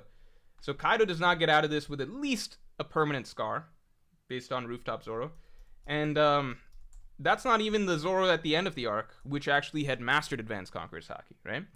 Not to mention Sanji, who becomes stupidly fast and extremely durable. Zoro and Sanji together versus Kaido is a solid fight. I think they still lose. Yeah, I think they still lose. Because they're not going to get the Kid-in-Law TNT buff. I think they still lose, but it will be a brutal fight for Kaido, that's for sure. Because, I mean, even just Kaido trying to fight Zoro by himself leaves him permanently injured for the rest of his life. So throw in another character that's comparably strong to Zoro, it's going to be a problem. And that was when Zoro was at, like, literally 0% health. He had every bone broken in his body, and he did not have Advanced Conqueror's Haki mastered. You throw in Sanji on top of that, it's, like, it's going to be very difficult. But, yeah, I think this goes to show how strong Luffy's gotten, that, like, even in the Whole Cake arc, I think Zoro and Sanji together, I don't know what they would do to Katakuri. At this point in time, like, this was the point in time that they're really far behind, because Luffy's been getting... Like, think about it like this. So Luffy's been getting... Like, the way it was written was coming out of the time skip, Luffy with Gear 2nd and 3rd, you could say that that was, like... Maybe Zoro was comparable to... Like, maybe Zoro's about that same level. Some people even say he's stronger, but Zoro's not stronger than Gear 4th Luffy, right? So then Dressrosa, you get Gear 4th Luffy, and it's like, okay, he's clearly above Zoro. And then by the end of Whole Cake Island, it's like clearly well above Zoro, right? By the end of Whole Cake Island, it's like, holy shit, and now he's got Advanced Observation Haki, right? So it's not till Wano, till Zoro and Sanji actually start getting power-ups whatsoever to start trying to, like, catch up to Luffy. But then in Wano, Luffy's getting power-ups too. So the gap just feels very big right now. Feels pretty big. Mahava Tadegi, thanks for the 5. Morj, Zoro scarred Kaido first thing after Dressrosa. Tank duel attack from Yonko without any progress from Dressrosa. Why is he losing to Dofi? Because you have to count the Enma stuff. You have to count. Like, you can't, in good faith, not count Enma. First things first is, you gotta count Enma because just so many of the panels in the rooftop fight reference Enma. Zoro himself, when he gets Enma, it's clear that he's getting some sort, like, it's a boost. It's unlocking his potential, whatever you want to say. 2, Zoro only scarred Kaido with Ashura, right? You can't say that Zoro could have used Ashura in Dressrosa the same way you can't say that like Zoro in Skypiea could have used Ashura, right? Because it needs to be like Ashura. It's not something that Zoro has shown that he can use whenever he wants. Just because he's able to use Ashura in like this extremely high tense moment where his back's against the wall against Kaido in the Wano arc, that doesn't mean that he would have been capable of just pulling it out against Doflamingo. Because sure, like if you take Rooftop Zoro against Doflamingo and you're like, yeah, Zoro's using Ashura, of course he beats Doflamingo. He one-shots him. But I don't think Zoro could have done that. Like, you need evidence that Zoro was capable of doing that back then, which I don't think he was. I don't think he can use Ashura on a whim, at least not till he mastered Advanced Conqueror's Haki. And I think that the Enma boost is something that was fairly talked about throughout Wano, which means that Rooftop Zoro is not the same as Dressrosa Zoro. There's also no feats from Dressrosa Zoro that, like, against Pika, anything he was doing that suggests that he was, like, comparable to Gear 4th Luffy necessarily, which is what was needed to take on Doflamingo. So yeah, that's where I'm at with that. Ahmed Elmi, thanks for the 3. Zoro versus Sanji, the most toxic fan debate of all time. I've never seen anything like it. between two characters in the same series. I've never seen anything this heated, that gets this consistently heated, personally. Umair Ula, thanks for the 2. Add Saturn and Kizaru? No, because we will get the answer to those in the next several chapters. That's the fun of it, right? Brian, thanks for the 5. Narratively, Luffy is stronger, but scaling says Zoro is stronger / relative. Otherwise, you're saying Enma made Zoro go from weaker than Gear 4th to scarring Kaido. I also think that, like, it's also just normal that the Straw Hats can improve over the course of arcs and time periods, as long as the feats say so. Like, it's not like Zoro from like arcs over here. Like, look throughout all pre-time skip. Like, the Straw Hats just get stronger in between arcs, you know? They show new things in between arcs. Like, Zoro didn't have Ashura before Water 7. Then the next arc, like, he has Ashura, right? You get what I'm saying? Like, there's things that the Straw Hats can do in the following arc that they couldn't do in the previous arc. And we don't always see the training or the power-ups necessary for that. But it is what it is. So, yeah, I don't think there's anything that suggests that, like, Dressrosa Zoro would be blocking, like, the Hakai attack or anything like that. And I do think that, like, Enma's not a negligible boost. It seemed like the amount that you can't downplay how much Enma was talked about throughout Act 2, Act 3 of Wano. Because it was talked about a fuck ton. Like, a lot. So, if anything, it was probably the most talked about power-up that Zoro had. Like, vocally discussed power-up that characters were talking about in the series until Advanced Conquerors Hockey became a thing for him.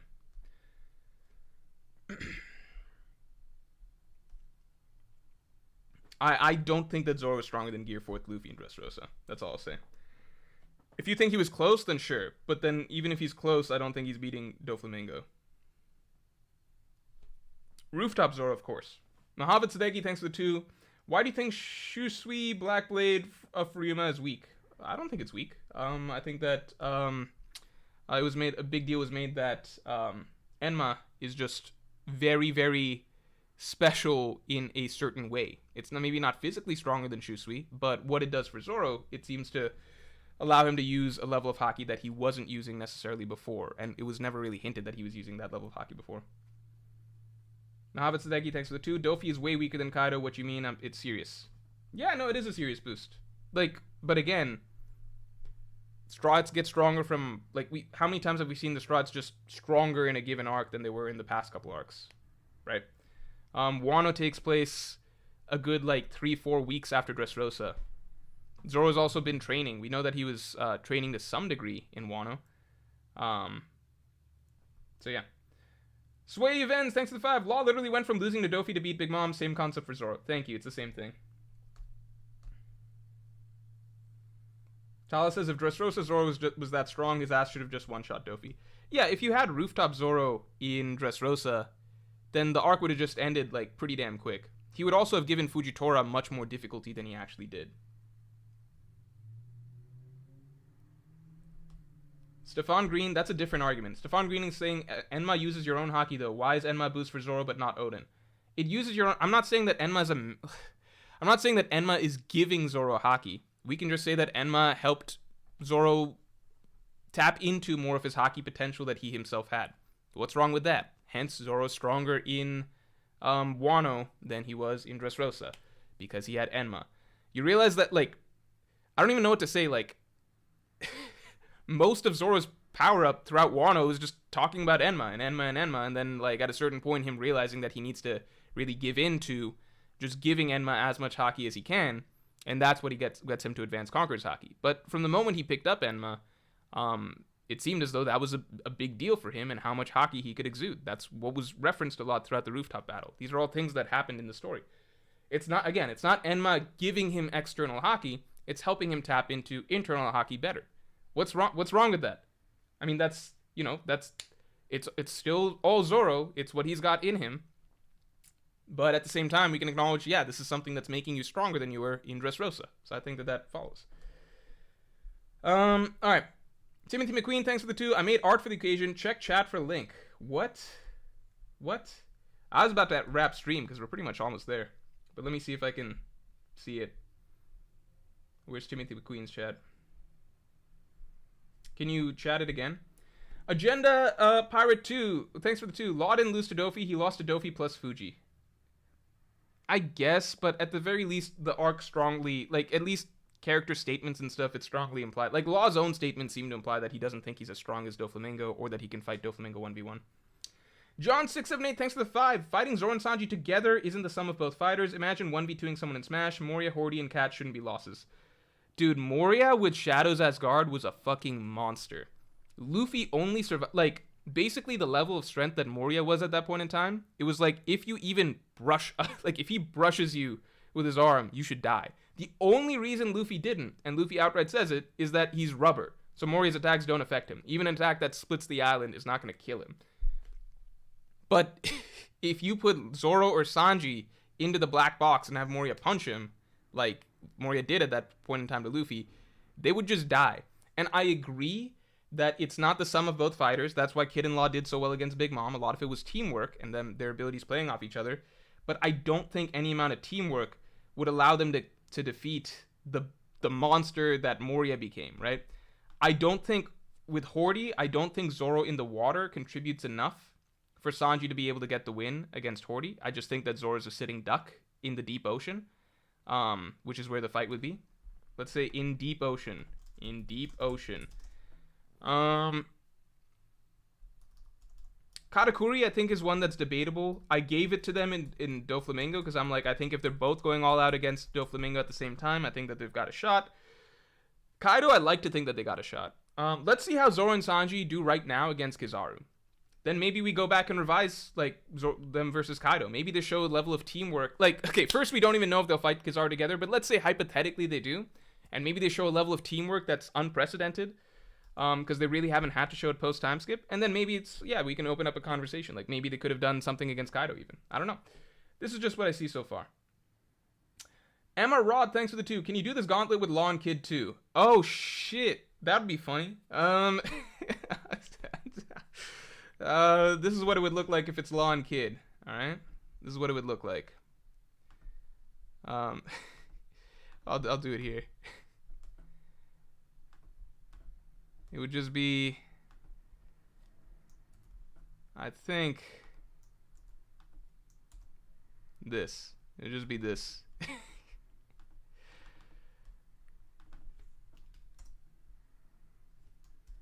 There we go. Yeah, so this is the Law and Kid version of it. Oh, 2 L's. All right, it's the way it is. If they get TNT on theirs, if they're allowed to use TNT, then they sweep. Then it's easy. But, you know. It is what it is.